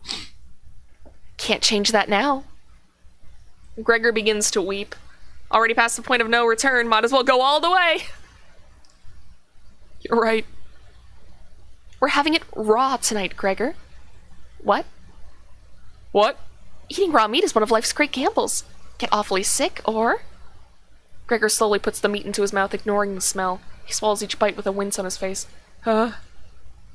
Trying not to get sick. I'll never forget the first time I met Anatoly. We were teenagers. I was chopping firewood outside the house. Anatoly brought over a butterfly net filled with them. He introduced himself and asked me if I wanted to hold one of the butterflies. I'd never held one before. He told me not to crush it between my large paws. He did have miniature hands himself, so I get it. And Karen, what did you put in this water? Would you do anything to save your friends, Gregor? Of course. Gregor's eyes start to droop. What in the hell was Karen's liquid? I think it'd be best to have an early bedtime tonight. Let me help you on the couch, Gregor. Yeah. Thank you, Karen. Gregor passes out cold. Thank you. I'll do the rest. Even if he screams, please ignore Gregor when he wakes up, okay? You don't want to interrupt Karen with this. You leave her alone, going into the bedroom and crawling into the bed Anatoly slept in. You fall asleep almost immediately. Wow! This is going downhill even more! Wake up, sleepyhead. Oh, there's a figure in the door. You were having a nightmare. Thanks for letting me practice last night. I think I did a great job. Made us all some breakfast this morning to celebrate. Breakfast with what? That's a surprise. Gregor already finished his. Took a few hours, but he caved. Come on, let me show you. You get out of bed and head to the living room. Oh, God! Oh, God! Okay! I wasn't expecting this! Alright! Why? He's a little weak from the blood loss, but don't worry. Bandaged him up like a field medic. What is it, Gregor? Where am I? God, you're stupid. Maybe if you spent as much time reading books as chopping wood, you would have noticed the pages I was bookmarking in the necropsy book. What are you talking about? Do I have to spell it out for you? On this new episode of Cooking Mama!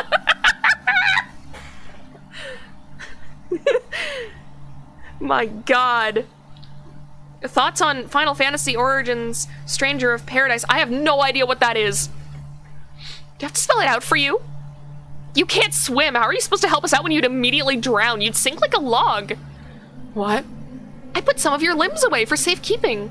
That leg was pretty tasty, huh? Gregor goes pale. How's that for a big breakfast? And don't try to crawl away. If you leave this couch, I'll end you. I don't want any of it to go bad, so we'll have to eat that fresh arm when everything else is gone. Speaking of which, I'm gonna go start cooking another chunk. I'll leave you two alone to chat. This has gone too far. Hey, all I wanted to do was keep everyone alive and together, but I failed at that. Are you disappointed in me? No. Thank you. It means a lot to me. Growing up, nobody had to tell me to be big and strong. It just happened naturally. My mother always made sure I never went hungry. Seconds, thirds, fourths. And yet I complained that my belly was not full. One day on my way home from school, I was walking by the town inn. It smelled something amazing coming right out of a pile of trash. I dug through it and discovered a bag. They threw away a meal that was fresh out of the oven for some reason. At least that's what I thought. I became ill with food poisoning. I hugged the toilet and cried for hours. My mother rubbed my back and eventually carried me to bed. I learned nothing from that experience. Like everywhere else, I was just here for the food. I'll never get this foul taste out of my mouth. She's going to keep eating me. I'm sorry. Getting too lightheaded to hold a good conversation. She's going to torture me again. You know that, right? You nod. This dude is dope, just woke up, lost his arm and legs, hears Karen say she's eating him, and the first thing he thinks about is helping his friends. Yeah, he's a good guy. Like, I think he's like one of the best people in like this whole situation. It really sucks what's happening to him. But like, we're going for the bad route first, so... Gregor grows a little more pale. Can you cover me with a blanket? I've never been this cold. This cabin, it chills me to the bones. Or what's left of them. Please, consider it my dying wish. Consider your dying wish granted, buddy. Thank you. Much warmer now. Watch out for that knife, okay? Gregor begins to look at Peace.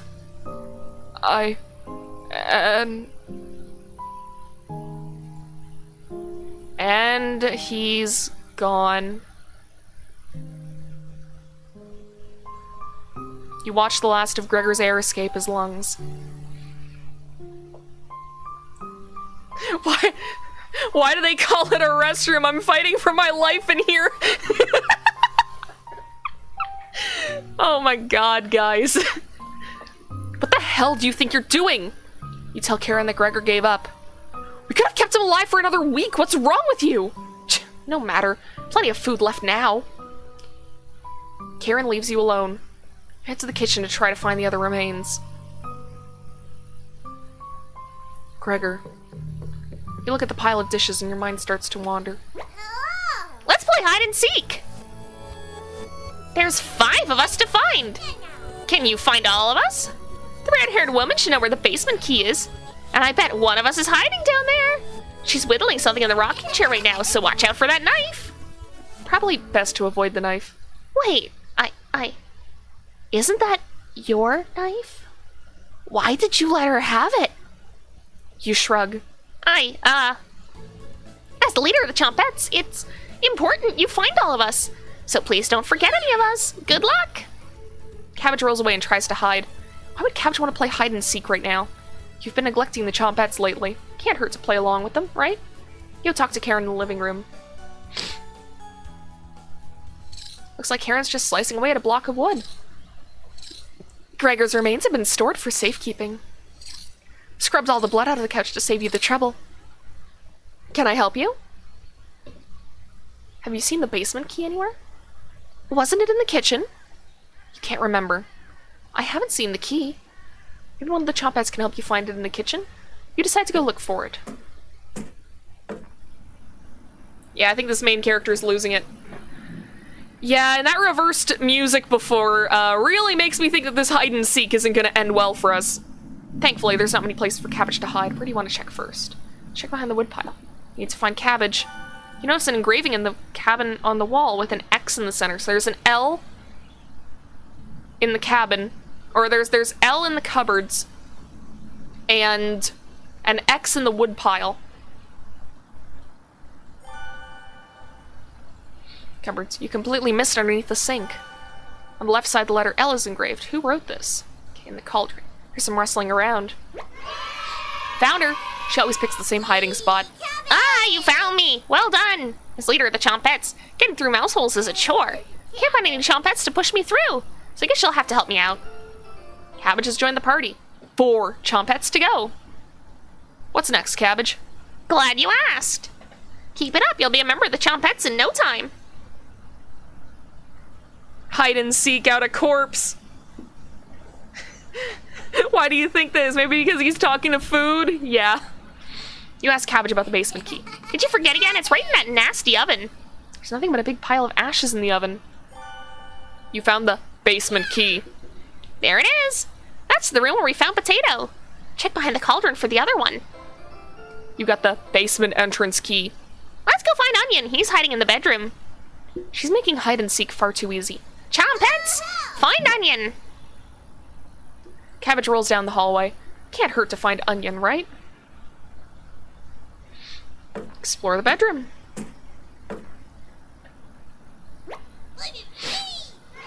Found him! Don't be a crybaby, it's just me, Onion. Today, I'm sweet as a sugar cane. Honest.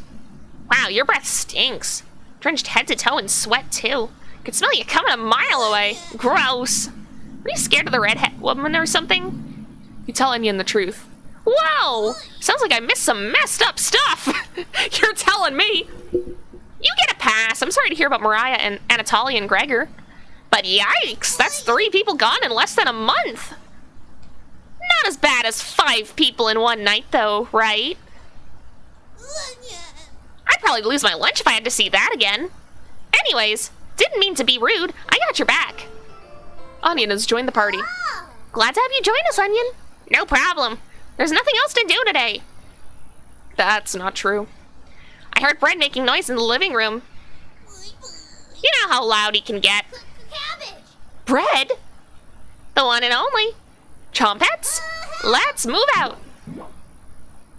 Your party is quickly expanding. 3 Chompets left. You're getting a terrible headache, and your face is feeling numb, and your legs aren't moving. Oh well. You do some time breathing exercises for a few minutes. That seemed to help. You suddenly feel a second wind coming on. Time to get that bread. Now is not the time for this. Now is not the time for this. You proudly strut up to the living room, happy to be alive. Bread. You hear Bread come out of the mouse hole. He's taking his sweet time. Found me! Everyone's secretly favorite chompette, Bread. Don't you loaf me? Ha ha ha! My cousin Cornbread taught me that one. He has hundreds. No, thousands of terrible puns. You could say he's pretty corny. He's my role model. So what do you need? You tell Bread about gathering the chompettes together. That's a pretty crummy idea. Remember what happened last time? With Potato? I mean, we all chose to be in that drawer, but this? You're going against the whole grain here. Do you really think we want to go back downstairs? Bread, we need your help finding Potato. Missed you, big guy. Come help. I would never let the chompettes down. No need to pass my culinary quiz. I'm coming with you. Bread has joined the party. That's great, Bread. Glad to have you on board, Bread. Of course. Wait. Are you drooling? All 3 chompettes are staring at you. Are you thinking of eating us? You accidentally lick your lips. Snap out of it. You already ate. We're no good for that. You glutton. Did they pass out? Holy cow, get them up. So heavy. Eh? You stumble to your feet. Let's go find Raspberry and never speak of this again. I think I heard her over by the basement door. Perfect! Chompets, mosey out! You have 3 chompettes in your party. 2 more to go. Yeah? Your head feels like it's going to crack open. Hands have gone completely numb. This one is lasting longer than the others. You focus on wiggling your toes for a minute. You didn't pass out cold on the floor! Congratulations! You gotta celebrate the small victories in life. 2 more to go. You go to check out the basement door. Where is she? You feel a chill run up your spine. Goosebumps are all over your body. She's here. The birds outside turn silent. You can hear a pin drop. You can almost hear her breathing. You feel the sudden urge to scream. You can't sneak up on me. Don't ever try that again. Surprise! Found you, Raspberry! Being dead means you always have time for puns.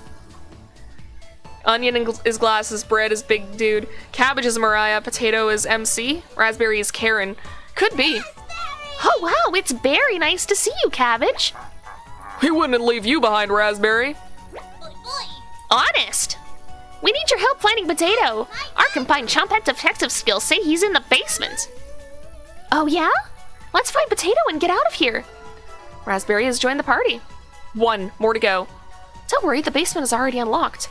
Oh crap, the red-haired woman is coming over here. Chompettes, let's hide out! All 4 Chompettes quickly escape. You pretend to be studying the basement door. You hear Karen creeping up behind you. Found you. You can see the knife out of the corner of Karen's dress. I don't know if I can wait any longer. Karen drops the knife to the floor, walking over to hold you in a loving embrace. I can't wait any longer to tell you that I love you. Karen looks into your eyes, laughing as she says it again. I love you! For the first time in ages, a genuine smile appears on your face. It was Karen all along. Your soulmate has finally been found. You create a new life together, devouring hundreds of men, women, and children. Laws and governments are powerless to stop your wrath. Investigations into the cabin always result in another meal for the both of you. Your partnership is beautiful. All that oppose you perish. Karen helps with butchering so your arthritis gets relief. You work together beautifully, making the world a terrible place for future generations. One day, Karen becomes ill. You try everything to prolong her life, but none of the methods work. Karen can no longer walk around the cabin. Her condition worsens, keeping her bound to the bed. You bring her borscht daily, but she can barely eat a bite without coughing. She isn't able to keep down fresh cuts of meat anymore. She's seriously ill. One day, she calls her over to her deathbed between gasps for air.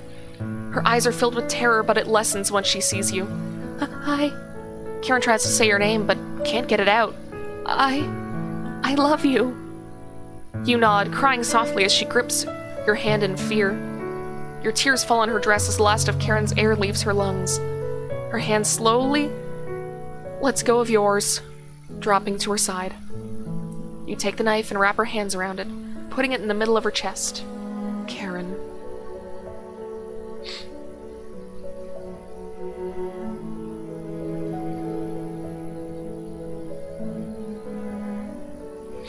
Is this somehow the good ending? I was right! We did go for the good ending first. You were a true cooking companion. Achievement unlocked, joke's on you. What's about to happen? I'll tell you a story, but do you promise not to laugh?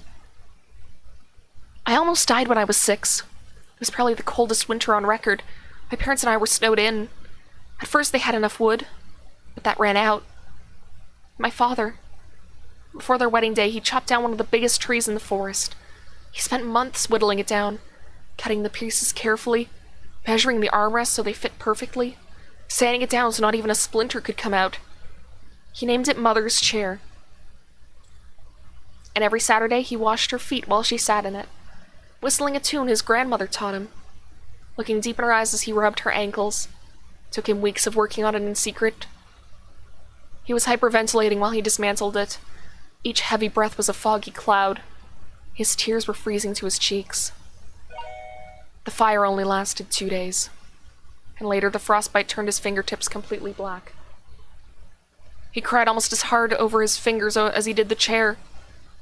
After a while, when the food was running out, he began to search every inch of our cabin, but he finally found what he was looking for. A little mouse. Holding it wiggling in his hands must have been painful. Between wincing, he divided it in 2. 1 piece for me, and 1 for my mother. How's that for a big breakfast? His corpse was the first I ever saw that was frozen solid. Thank you for listening. There we go, we've hit an ending!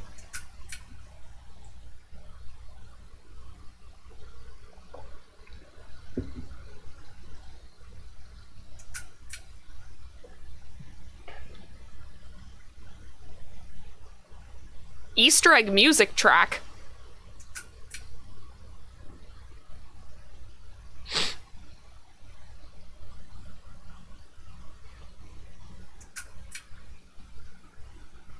Nightmare sprite artist.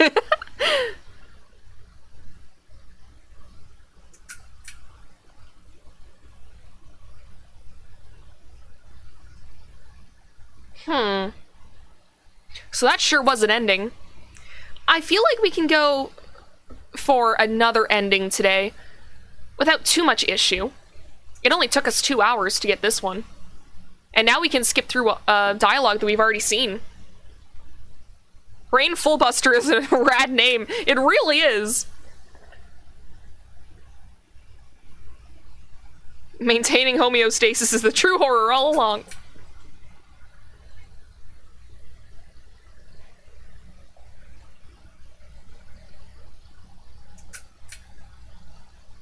And these are the Kickstarter backers. I like that there's one that's just glitched.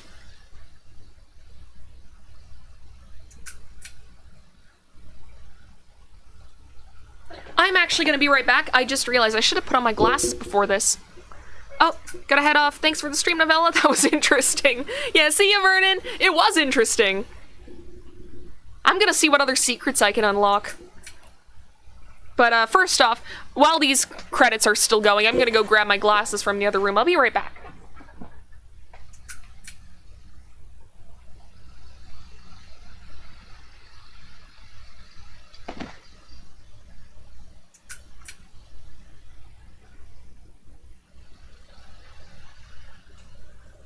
And I'm back! Oh, these must have been like all the people who played, like, oh, maybe even just like every Twitch and YouTube streamer. I'm in the special thanks, guys! And me? Really? You already know the rest of the story now, right? Wrong. Welcome to Nightmare Mode! What do you mean? If you survive, you will gain some additional insight into the world of Cooking Companions, as well as unlocking New Games Plus and a Chompets only event. This mode is mostly just a joke, so don't take it seriously. If you make it to the end, you'll unlock the Chompets Cabin Courses, a Chompet only event free of humans. For the true Cooking Companions experience, this mode should be played in a pitch black room with headphones. No thanks. If you still need to max out your relationships, don't worry, you'll get the opportunity to do so in NG+.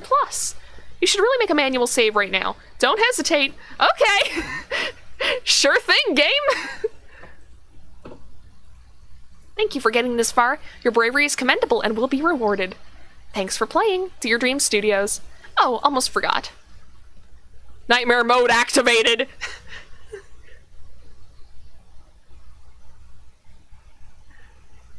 Oh my god.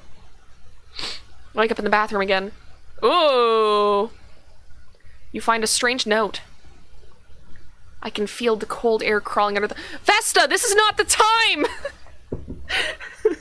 I'm reading this, and all of a sudden my cat just comes up and steps right in front of the monitor. I can feel the cold air crawling under the door. You got the strange presence note. Ah! This is my room. Do you see how dark it is?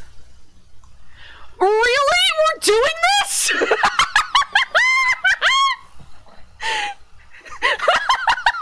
Really?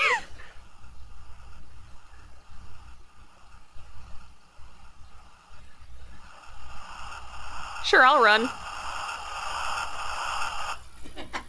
I am scared. You wake in a cold sweat. Okay, cool. Your surroundings feel completely different. Mariah's presence is enraged. She's beckoning you to follow her. Get up and leave the bedroom. This game pulled a hard 180. Thought the psych horror was yesterday. No, today's the main course, baby! Get up and leave the bedroom. It's a beautiful sunny day outside. What a fitting end to such a horrible nightmare. You head to the kitchen for some breakfast. This will take ages to clean. You take a few bites of meat. You lost more of your humanity. You stare into the ash pile in the oven. Are they still upset? You head back to the bedroom to take a nap. Yeah, that was I'm scared. That was a reference to the fucking 2000s video game I'm Scared. Which one of them is causing this? Mariah? Anatoly? Gregor? You crawl into bed and fall asleep. Okay. Who needs a silly thing like humanity? Day 616. A nap right after waking up? I mean, that's me. Wake up, sleepyhead. Oh, it's a nightmare sequence. I remember this. Wait, no, I don't. Karen isn't here. Sounds like she's whittling something again. Did she escape the basement? Karen? No reply. Head over to investigate. Another trick by one of them. Who's still missing? Karen? Someone is tapping on the window. Do we want to look? Oh, hello. I can't get the taste out of my mouth. Are you done, Anatoly? They're getting more bold in their actions. Head to bed to sleep on it. How much do we need to sleep? Oh, great! The best number! The sheets are drenched in sweat. You catch something moving out of the corner of your eye. You roll into bed to see what it is. Oh, what am I gonna see? Feels like 3 a.m. Nothing is moving around the bedroom anymore. Escaped the basement so they weren't a loving couple? Yeah, that could have been just in his head. Just your imagination again. You head to the basement door. Is Karen still alive?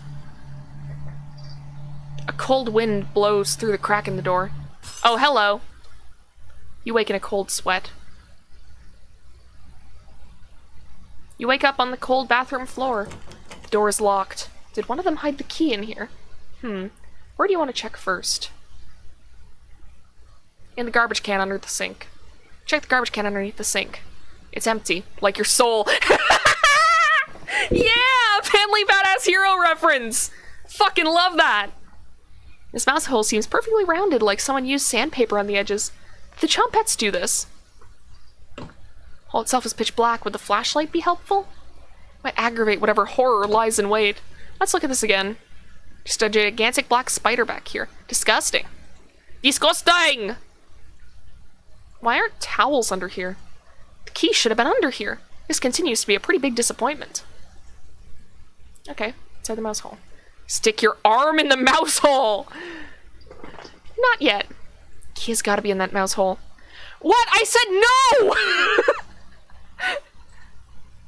No! Fine! Slowly put your entire arm inside the mouse hole and feel around. Feel the chilly presence of something behind you. The key is pushed into your hand. You pull your arm out, lifting up the toilet seat to take a celebratory bathroom break. Hands are shaking uncontrollably from the whisper. The key has fallen into the toilet. Yeah. It's the only way to get out of the bathroom. Plunge your hand in the toilet, grasping blindly for the key. Must have gone down the pipe. Oh, wow! You really put your hand into a filthy, backed-up toilet, huh? Seems to be a new low for you. Your choices matter. Exactly. See you, Raphael? Are you finally going to wash your hands now? The sink isn't working. Oh, wow! Will the bacteria be the thing that does you in? Such a pathetic end for such a terrible life. That key wasn't even for the bathroom door. That was the key to the Chompette's treasure box. You really stepped in it this time. Cabbage told me I had to rescue you from this. I wanted to let you starve to death in here, but she insisted. Here you go. Raspberry unlocked the bathroom door. This is the last favor you'll get from me. Goodbye, wretch. You let out a deep breath and exit the bathroom. It's time to end this. You open the door and get ready for what's next. It's just a staircase. Nothing to be scared of. You begin your descent. The spirits aren't active right now. You continue downwards. I mean, they just whispered to me. Hey, hands and toilet worked out for James. Yeah, I think that's the second Silent Hill reference, like along with like the line whenever you first find the radio. The walls down here, they're dirt and soot. It's nothing. You keep moving downward. Love how this guy is like so nonchalant about having a house that's filled with his murder victims. Reminds me of playing Phasmophobia. The air pressure down here feels greater. You're getting closer to Karen with each step. Something is approaching. Jump scare? Jump scare?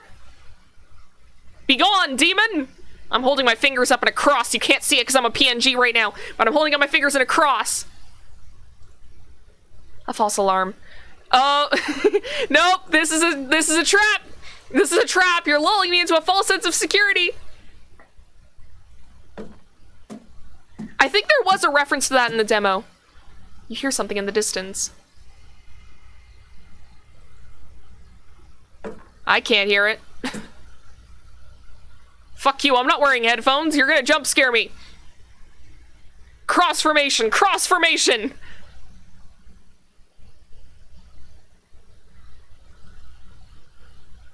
Oh, hello. What? Are you speaking Portuguese at me? What? Also, I stopped reading the dialogue.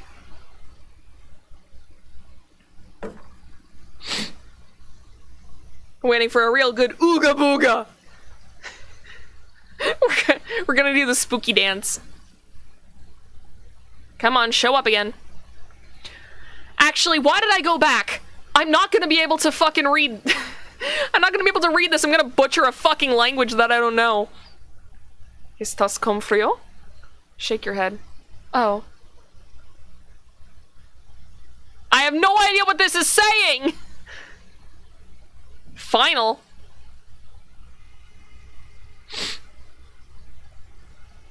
Okay. You hold your breath and continue downward. Well, this is turning into more of a slaughterhouse. Something is approaching. Oh, hello. Is that the I'm scared ghost again? Oh.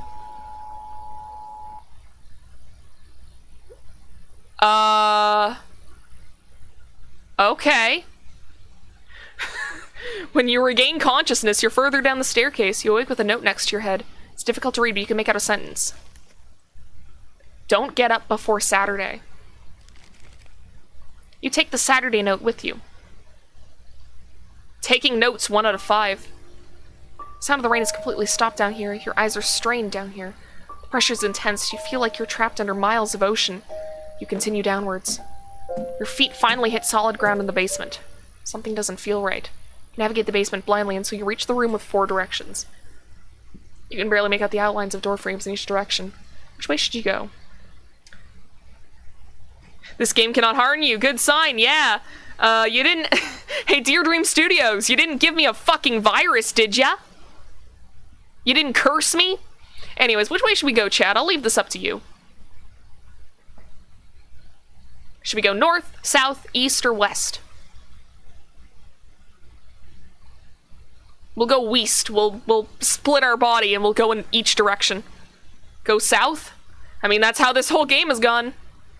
This room feels warmer when you enter. You begin sweating more than normal. There's a door at the end of this hallway, but it's so hot you feel like you're gonna pass out. You slowly open the door a crack and peer inside. Vines cover the entire ground. Oh, hello! You wake in a cold sweat. You're lying in the middle of the 4 directions. Which way do you want to go? Well, south didn't give us the right... Maybe north is the opposite of south. So if we go north, we won't see anything. Oh, cool, it was my door. This area reminds you of an underground cave. You can make out a door at the end of this hallway. Ah, hello. You have a bad feeling about opening it, though. Open it? Yeah! Ah. I didn't realize Junji Ito worked on this fucking game. Making a cold sweat. Alright, well, let's go east. Hands run across a large door. So not quite a virus, but I do know there was a game that tried to jump scare you a little while after you already closed the game so I could see it. I don't want that. Maybe now isn't the time for this. You walk back to the basement steps, trying to remember why you came this far. Found you. What? Are we fighting her? Let's end this. What is going on? Ooh. Okay. Karen escapes down the hallway, leaving a trail of blood behind her. were our waifu for lifeu! Follow her into the room in the east. Hi. Turn on the light. Reap what you have sown. Mariah, Anatoly, Gregor, Karen. I'll never forget you. The nightmare is over. Did we beat nightmare mode? Ha! Fuck yeah! I don't know how I did it!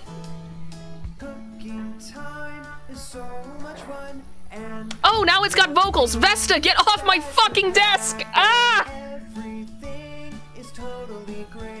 Everything is totally great! Nothing went wrong at all!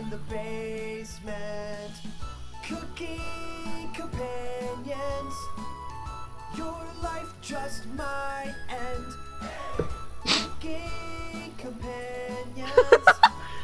This fucking song. Don't trust the onion. Onion was the one trying to keep fucking Anatoly around, right? And nothing bad could happen. Nothing bad could happen. Sure, bud. I think I'm gonna have to switch to. Let me just shorten that. Throw my iPad over there. Now I can look at stream. Dear Dream Studios. Cute. Oh, hello. Hi. Starring cabbage, onion, raspberry, bread, and potato. Cool. What the fuck is going on? I just keep getting let into one thing after another. Hello! Welcome to the Chompette's Cabin courses. We missed school too much, so we wanted to bring it back. Honest. I'll be playing the role of teacher today. You can call me Miss Cabbage if you like. Let's just roll with it, alright? Can't wait to learn some new things today.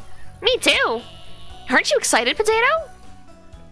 I dropped out of grade school so I could work at the butcher. That's extremely depressing. Explains everything so far. Is he quiet because he doesn't want to sound held back? You three are terrible at whispering. They never learn their inside voices, Potato. Cabbage looks you right in the eyes. There's no dumb questions or wrong answers today. The Chompette's Cabin courses are designed to let you passively learn. Your brain is porridge right now, right? These courses will be perfect for that. That's correct, Onion. And the best part? No silly humans to interrupt anything. You ask about dead humans. Ghosts aren't real, silly. You ask about... That's enough! No questions about ghosts today. Save it for a practicing medium, Stinky. Got a cornbread classic for you. What's a ghost's favorite food? Booberry! You need to get Brett a joke book. These puns are pathetic. Let the learning begin. You decide to listen to the Chompettes. Although you have the feeling something else is at play. For the first lesson, let's talk about that nasty oven. One of us was baked into a crust. You threw half of it away without hesitation. Human life is completely disposable to you. That's enough! I seem to have lost my place in the teaching curriculum. Oh, cabbage! Let's talk about the cauldron instead. The first cauldron discovered dates back to the Bronze Age, which took place 3100 BC to 300 BC. You can see a cauldron in the famous artwork, The Garden of Earthly Delights, where a birdman is wearing one like a crown as he eats and poops people down into a hellhole below. Yikes! Wouldn't want to fall into a hellhole. Most of us were placed in this cauldron, stewing for a day straight. The smell was so foul, clung to all the linens in the cabin, absolutely revolting. Raspberry? Need to speak with you for a minute, in private. The two awkwardly leave for the bedroom, slamming the door behind them. You can hear Cabbage chewing out Raspberry. What is another name for Brussels sprouts? Cabbage Patch Kids! Bread, that wasn't even a pun. Or a joke. It was more like a stalling. Cabbage and Raspberry join the group again. Raspberry, is there something you'd like to say? There is, Cabbage. You've committed crimes against humanity. I love. Okay, I know it's supposed to be fucking. I know it's supposed to be eerie, you know, that a cute little raspberry is telling us this. But hearing the idea of hearing this cute little talking food saying, "You've committed crimes against humanity," is fucking killing me. You're a scourge on this earth sent to punish us. Cabbage may forgive you, but I never will. Wow, look at the time! This concludes the Chum Pets Cabin courses. Did you learn anything this time? Or did you just loaf around? Are you remembering it yet? Just join me in the boiling water sometime. Really loosens the meat off those old bones. Right in that nasty oven! There's nothing but a big pile of ashes in the oven. Have you seen that knife? Yikes, big enough to cleave cabbage in two. Still leftovers in here. Dig in. The rules are different for people that die in the cabin. Everyone that does will know the kitchen well. Lucky ones are dead when cooked. The others have told us what you did to them. How many generations died brutally at your hands before you gave up? Was it your arthritis that stopped you, or did you eventually feel remorse? That's enough! Thanks for playing along today. It was fun to revisit some old topics. Let's sleep on some of this, shall we? We've made your bed. Sweet dreams. Got an achievement, lesson plan. Okay. What now? Welcome to New Game Plus. It just keeps going. It just keeps going. Okay, Vesta, stop playing with wires, please. Sweetheart, I love you. I love you very much. Please don't play with my computer wires. This playthrough will have different dialogue, events, and decisions to make. Anatoly, Gregor, and Karen will start with 3 hearts each. Use this opportunity to max out your relationships. We highly recommend that you create a manual save right now for this shorter playthrough. Sure. Can you give Vesta a head pat for me? I will. Oh, she's purring. She likes to crouch like a gargoyle on like the arm of my computer chair. She does this while I'm working a lot. I think she also likes to just watch the footage that I get sent. Maybe interesting for her. Unfortunately, Mariah will not be available to Max. Sorry. Thank you for playing Cooking Companions. We hope you enjoyed the experience. Oh, almost forgot. Jump scare mode activated! Just kidding. Okay. I knew that was a thing in like the, in like the demo. But I thought for sure that they had said, yeah, there's gonna be no jump scares in like the final release. Love Vesta. I'm sure she loves you too. She's very busy sniffing the side of my desk for some reason. Nice of them to warn you. Karen, Anatoly, and Gregor, I'll keep us alive. I promise. Okay, what now? Everyone watches as Mariah leaves the cabin. Oh, that's auto mode. Dear Dream Studios presents Cooking Companions.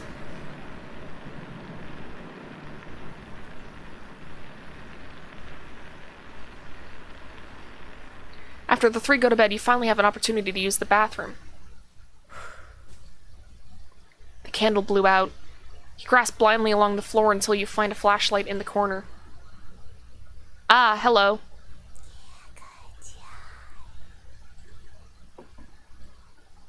This bathtub is filthy. You'll need more than a little elbow grease to get those stains out. You notice a note underneath the bathtub. Oh. Wait, I didn't see that! I didn't see that! This notice shall serve as a summons to the Zakopane courthouse, being accused of the following crimes: public disturbance, foul language and demeanor, refusal to testify at previous court cases, refusal to agree to a search warrant of property. Your hearing is scheduled for October 20th. Failure to attend will result in your immediate arrest and penalties up to hanging. Sincerely, Judge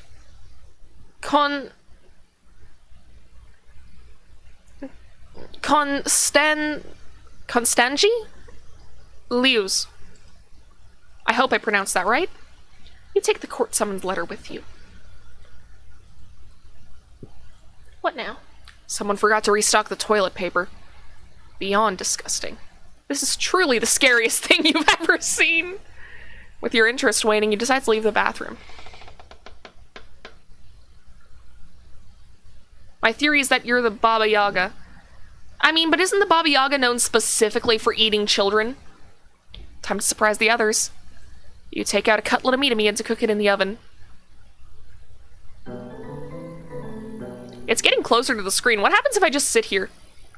Oh, it stops. Where did you get that? You ignore Karen's question. What's that smell? Gregor finally gets off the couch. Where did you? The three are looking at you, salivating. Take the charred meat out of the oven, cutting it into small cutlets. They immediately grab some off the plate, chewing ferociously. Okay, Vesta, stop scratching my computer. This is serious. Okay, we've already... How do skip? How do skip? Just a second. Skip unread. Okay, Vesta! Go away! Jesus! Darling! Okay, skip. How do skip? How do skip? Okay, I'll just click through this. This taste is... Yeah, okay.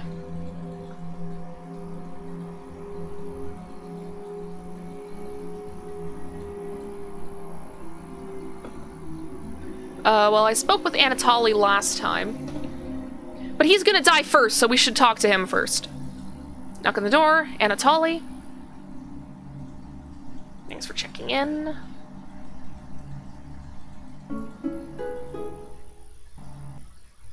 There we go, we get a new heart. Do. Okay. He'll leave Anatoly and go to tidy up some parts of the kitchen. It's past, the meal gave everyone the perseverance to keep going. The hunger is now permanent within them. They're fine now, but soon they'll be begging for more.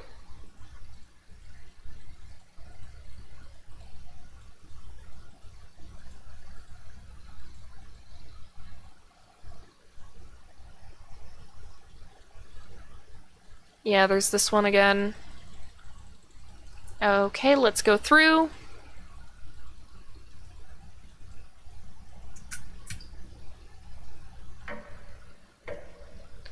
Okay, skip through this.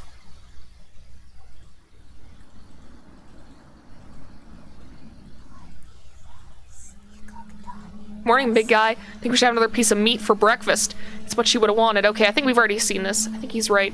Please bring us more of that meat.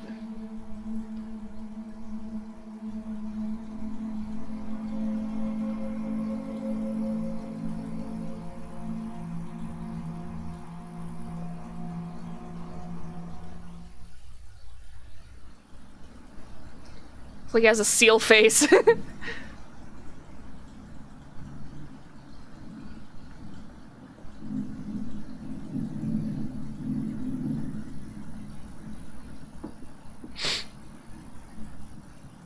Yeah, okay, we're just...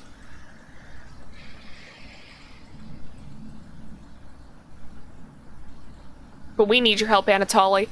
That's right, Anatoly, please help us. Okay.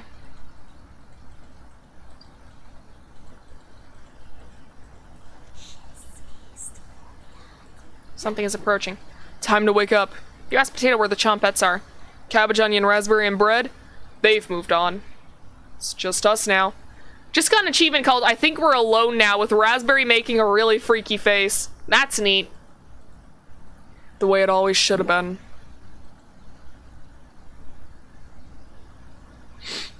Okay. Your mind finally manages to forget everything that happened.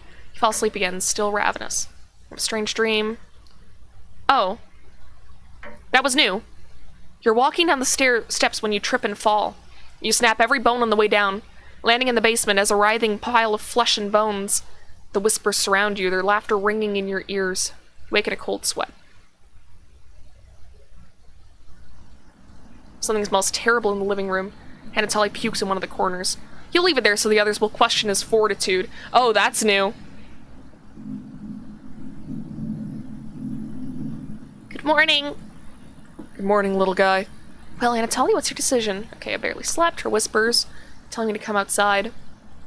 Want to rush you? One was puked last night, so that's what the smell was. Anatoly is playing dumb for the group. Anatoly, my patience is wearing thin. Okay. Because I'm not waiting any longer. See the glint of Karen's knife under the dress. Best to watch out for that knife. Group disperses. Let's chat with Anatoly. Wait, talk with nobody was an option. Anatoly looks pale. Thanks for coming over. Anatoly seems comforted by your presence. Relationship is stronger. So now we've maxed out Anatoly. Gregor told me he's heard Mariah. I'm sure Karen isn't being honest with me. Have you checked out the basement door closely? Every so often, I can see her peeking out at me through the holes. I really don't want to drown outside. But at least I won't have to have her tormenting me anymore. You know it's in the basement, don't you? I don't, actually. I don't know if that's the correct option, though. No. Wow. You aren't kidding anyone. You're just lying to yourself. Please get away from me. You oblige. Looks like Anatoly will remember that. Call everyone together for a meeting.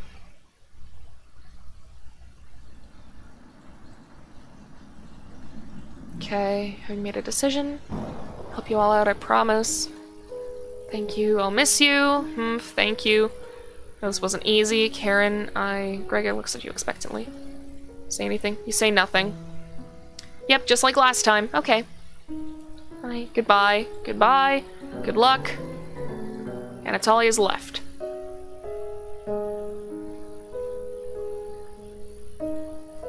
See you soon, little guy. Guess all we can do now is wait. Good night. Achievement unlocked. Absence Anatoly.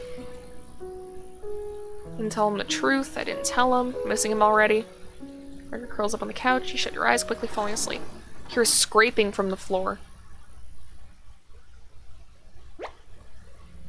The red-haired woman won't let him live, will she? Too ravenous at this point. The more she consumes, the stronger she gets. At what cost? Sometimes staying silent works better. Just walk away and pretend you're innocent later. What a terrible perspective Potato has provided. The Chompettes would have never listened to this crap. You fall asleep thinking about what Potato told you. You have a strange dream. It's lying on the table in front of you. Take off the glasses first. Okay, yeah, we've already. Day 10. Completely different place. Did you sleepwalk? Or, yeah, we got meat.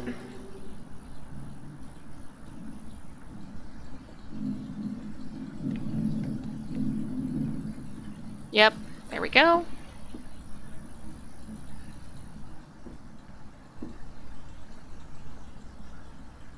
These comes the hunger they always do. Consuming the meat. Think straight again, we'll be out of here in no time, no need to ration. All good, Red. This has not been a happy time. There's been a lot of cannibalism. Karen leans in to whisper. Glad Miranda and Anatoly are gone. They were stopping us from bonding. How'd you get so good?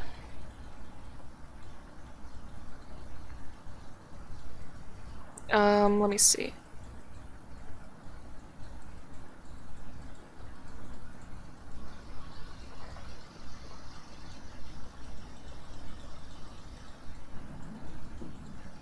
Okay. Now I'm mad I missed it. Yeah, there's been a lot. We got it. We got an I'm scared reference. Of all things. Say nothing. Okay. Leave Karen alone in the kitchen, crawling into bed and falling asleep instantly.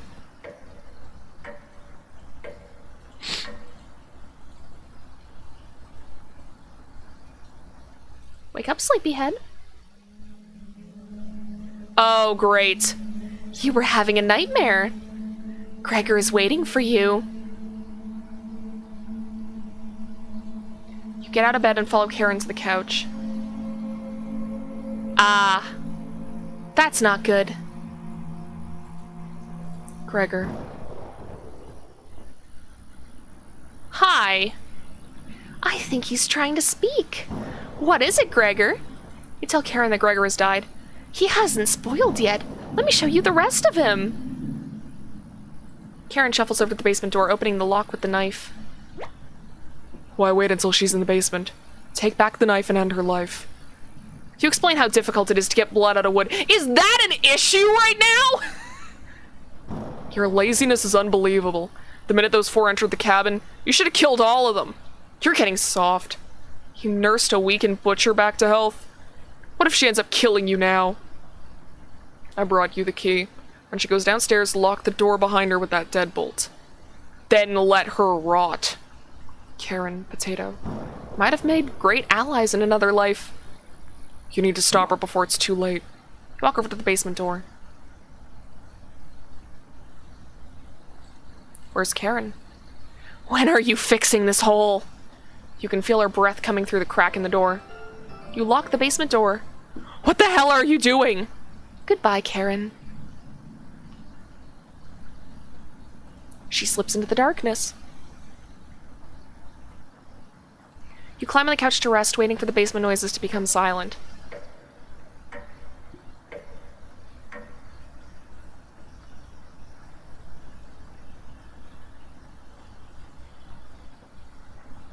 Mariah was correct. It's freezing over here. Frigid air swirls visibly in front of you. Basement noises have completely stopped. What do you want to do? Look under the couch. Lots of cobwebs underneath. Thankfully, no spiders. Notice a child's toy. How did this get under here? Small wooden boat. That's weird. No ports anywhere near here. There's a name engraved on it. Braziel. Maybe Bread would want this. Bread's not around right now. I'll have to hold on to this until the moment's right. Okay, well, let's go to the bookshelf. There's various books on a wide variety of topics. No time to read them now, though. Take a closer look at the subjects. Cooking, herbalism, skinning. Books that are good for surviving in the wilderness. Take another look at the subjects. Carpentry, metalworking, tailoring. Books that are good for crafting in the wilderness. Wasting time reading books? You were just browsing. Sure. Why not read this one? Potato and I just wanted the books. The edges of the pages are a little singed. This was saved from a book burning. I wonder why.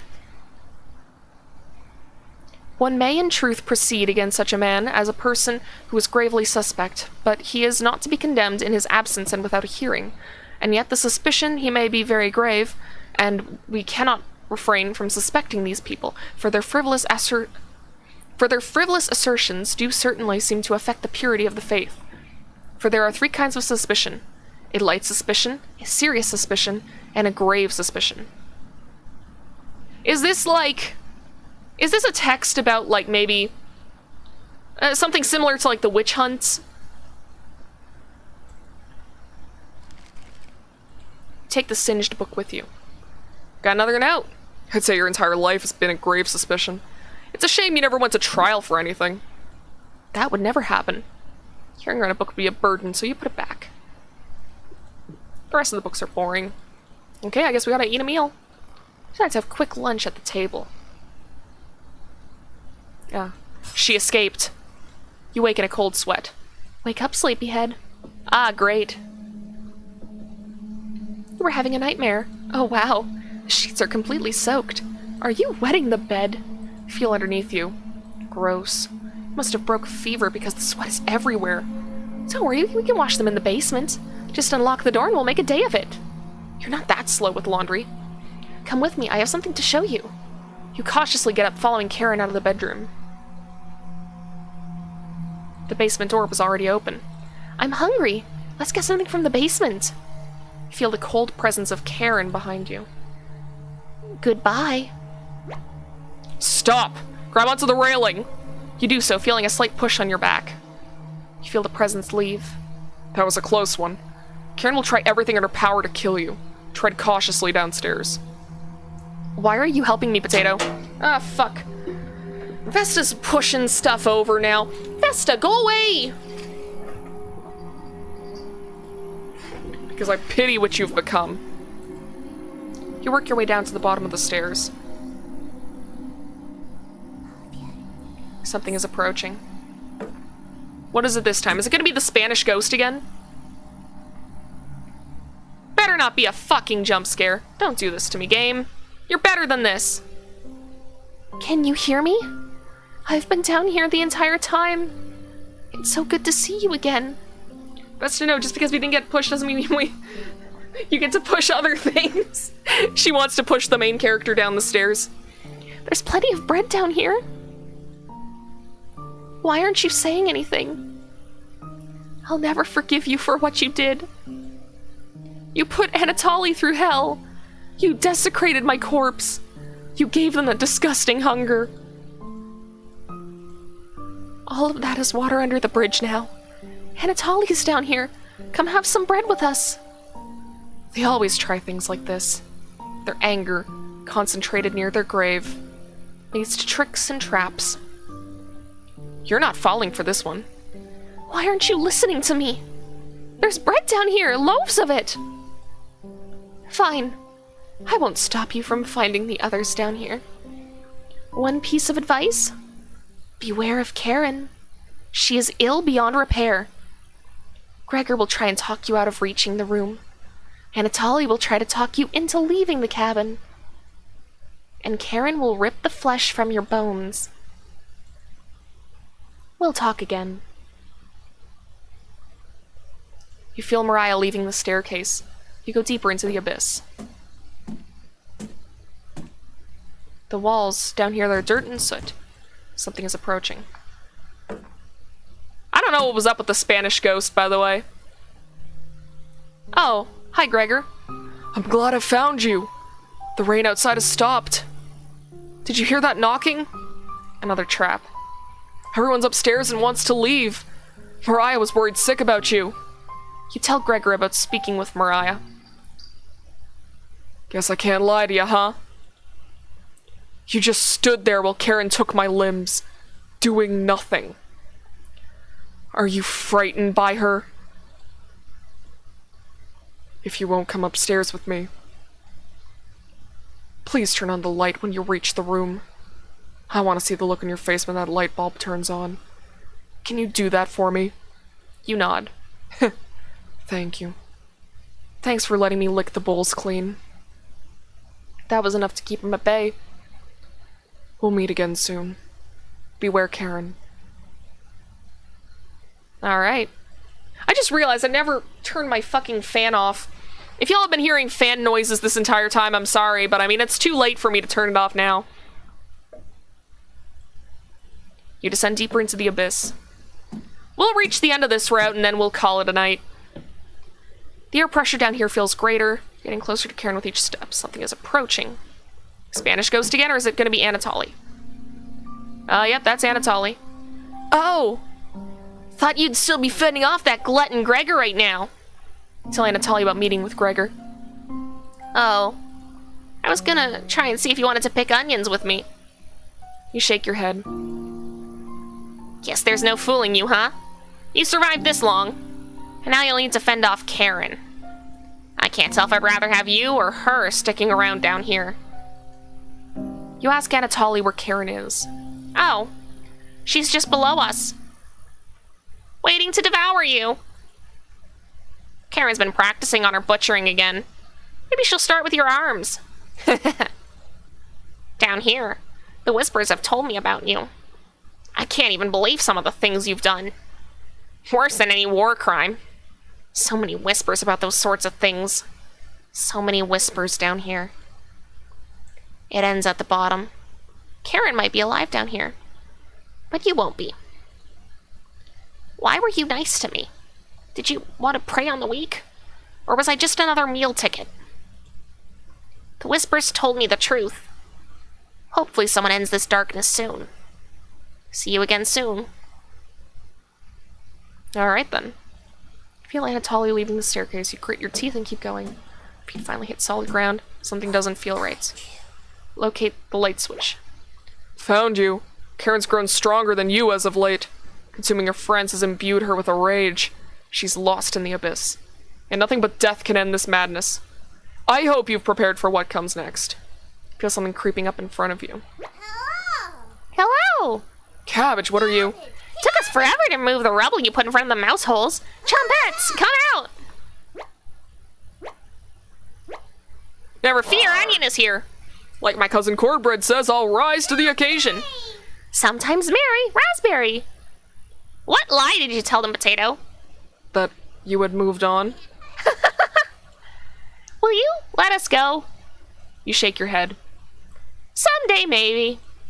Chompettes? We can't allow Karen to take over the cabin. She's much worse than you, Stinky.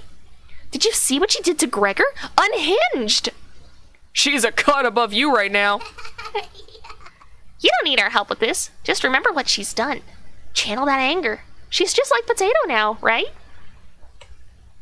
I'm still here, Cabbage. And as punishment for earlier, we'll lock you in the room again, Potato. No Chompette trial needed. Sounds like a Baba Yaga? Okay, interesting. Or a Wendigo. I mean, this is mostly based on Slavic folklore. One of us should hide the key. That's enough! No need to twist the knife. Good luck. Chompettes? Let's help out. The Chompettes get in position behind you, ready for what's next. You feel around the wall blindly and locate the light switch. Found you. Let's end this. And we're getting this again.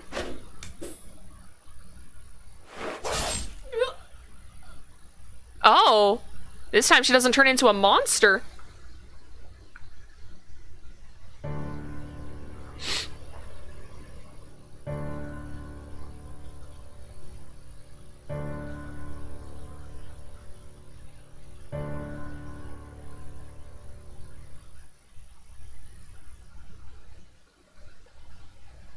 Interesting.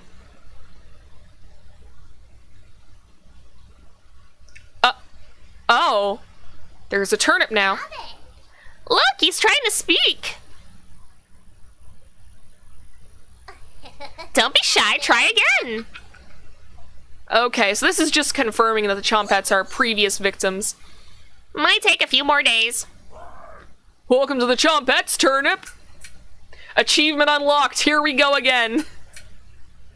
Achievement unlocked, new game plus. Very interesting. Okay, let's skip through this. Alright. So I feel like there's still a lot more to see in this game. A lot of these are things that I don't feel like we saw, like that face right there. Maybe this is all concept art? Let's go through this before we're done. Cabbage profile. With so many cabbage dishes here, how could Cabbage not be the leader of the Chompettes? Heck, she's even in the logo. Just don't let her tell you the complete history of Halupki? Pro tip, for an easier time, cut the cabbage in half, then cut the halves into quarters. Cabbage has been cultivated for more than 6,000 years! Wow! Onion. He'll make you cry but also smile. Probably the MVP of the culinary world. Don't tell Cabbage that. That's true. Onions kind of make any food better, let's be real. Pro tip, you can peel an onion without crying by running it under cold running water. Very good. That's a good tip. I'm glad to know that. No need to butter him up. He'll listen to concerns and belly aching. Just don't let him get stale. Nobody likes him stale. Pro tip, don't eat too much of it. Yeah, bread makes you fat. Fun fact, a combine can harvest enough wheat in 9 seconds to make 70 loaves of bread. That's very interesting. Always Mary, no exceptions. That's a fucking lie. Being extra susceptible to onions is misery. I know that because my mom cooks with onions a lot. And over like the last week, from like Wednesday to Saturday, I was at home. I was visiting my parents and I was visiting my grandma. And at one point, my mom was making a stew. And she somehow managed to buy the strongest onions known to man. I was in the living room. I was like a whole room over, and my eyes were just watering. It was insane. There are over 200 different species of raspberries, but only 2 are grown at a large scale. Isn't that kind of like bananas? Something's seriously wrong with Potato. He insists you learn the Harris-Benedict equation. Why? Isn't that, like, meant for calculating BMI? Pro tip, to peel them easier, use a knife and make a small ring around the center of the potato. Boil the potato for some time, then try peeling it. That's actually very useful because I eat a lot of potatoes. Every day, over 1 billion people eat at least one potato. I'm one of them. Mariah, energetic and always willing to learn. Mariah's can-do attitude is the glue that holds the group together. A lover of animals, her kind heart advocates for leaving them alone. Skills, keeping tension simmered, and particle physics. How does she know particle physics? Skill, illiteracy! Also used to calculate the amount of calories you use while active or at rest. Anatoly is rumored to be a worldly scholar, but that's bogus. He only pretends to read books. He never learned simple addition or subtraction, which is probably why he looks up to Mariah so much. Yep, will you let Mariah have a taste, or will you gobble him up for yourself? Gregor. Always the optimist, Gregor likes splitting firewood, eating things in one gulp, and helping out his friends. Gregor's a rare guy with a heart of gold. Will you take it from him? We did. Skill can reach high shelves. Karen. Karen will chew you up and spit you out. If Gregor thinks the glass is always half full, then Karen thinks the glass isn't full enough. It needs to be cleaned better and can probably use something stronger than water. She's one tough cookie, and a difficult walnut to crack. Maybe you can marinate that away? Skill, Machiavellian nature and has a knife. Great, great, great. Oh yeah, we got this too. 1 cup, cracked wheat.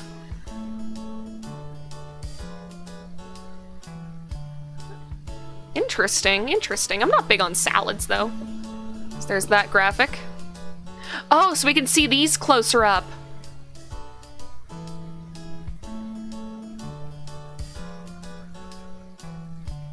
Interesting.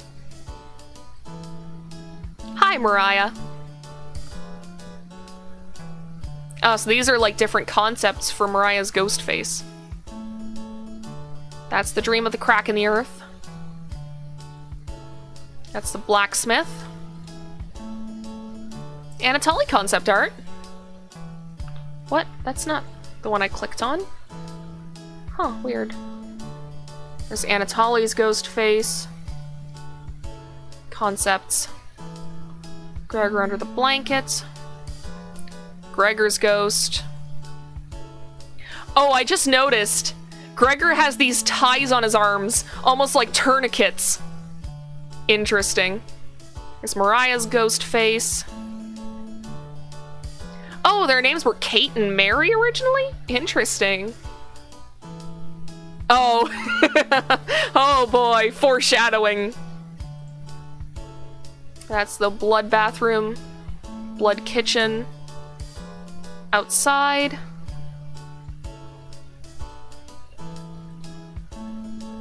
There's Karen in both ways. Interesting, interesting. Nice.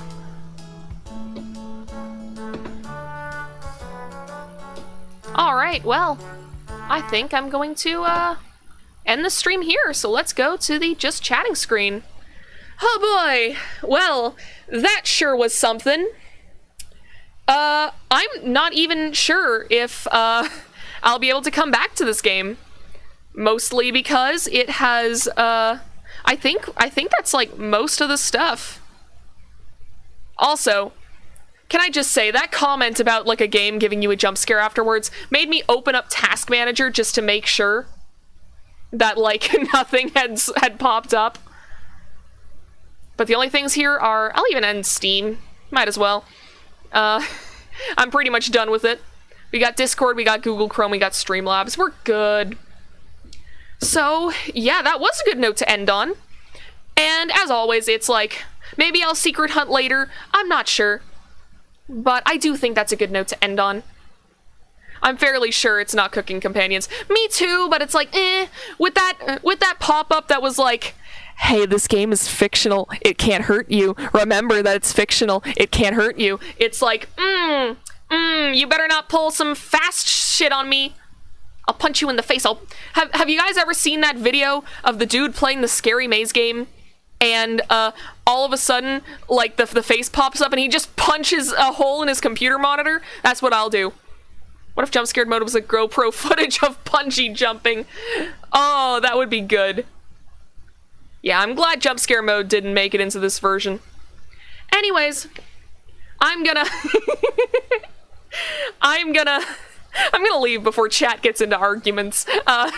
So as always, if you liked what happened here today, or maybe not if you liked what happened here today, if you liked my commentary on what happened here today, feel free to subscribe. When I hit 100 subscribers, I'm doing a karaoke stream, and hopefully I'll have a fucking camera by then, and I won't just be a PNG. And also follow me on Twitter. I'll post updates and stuff there.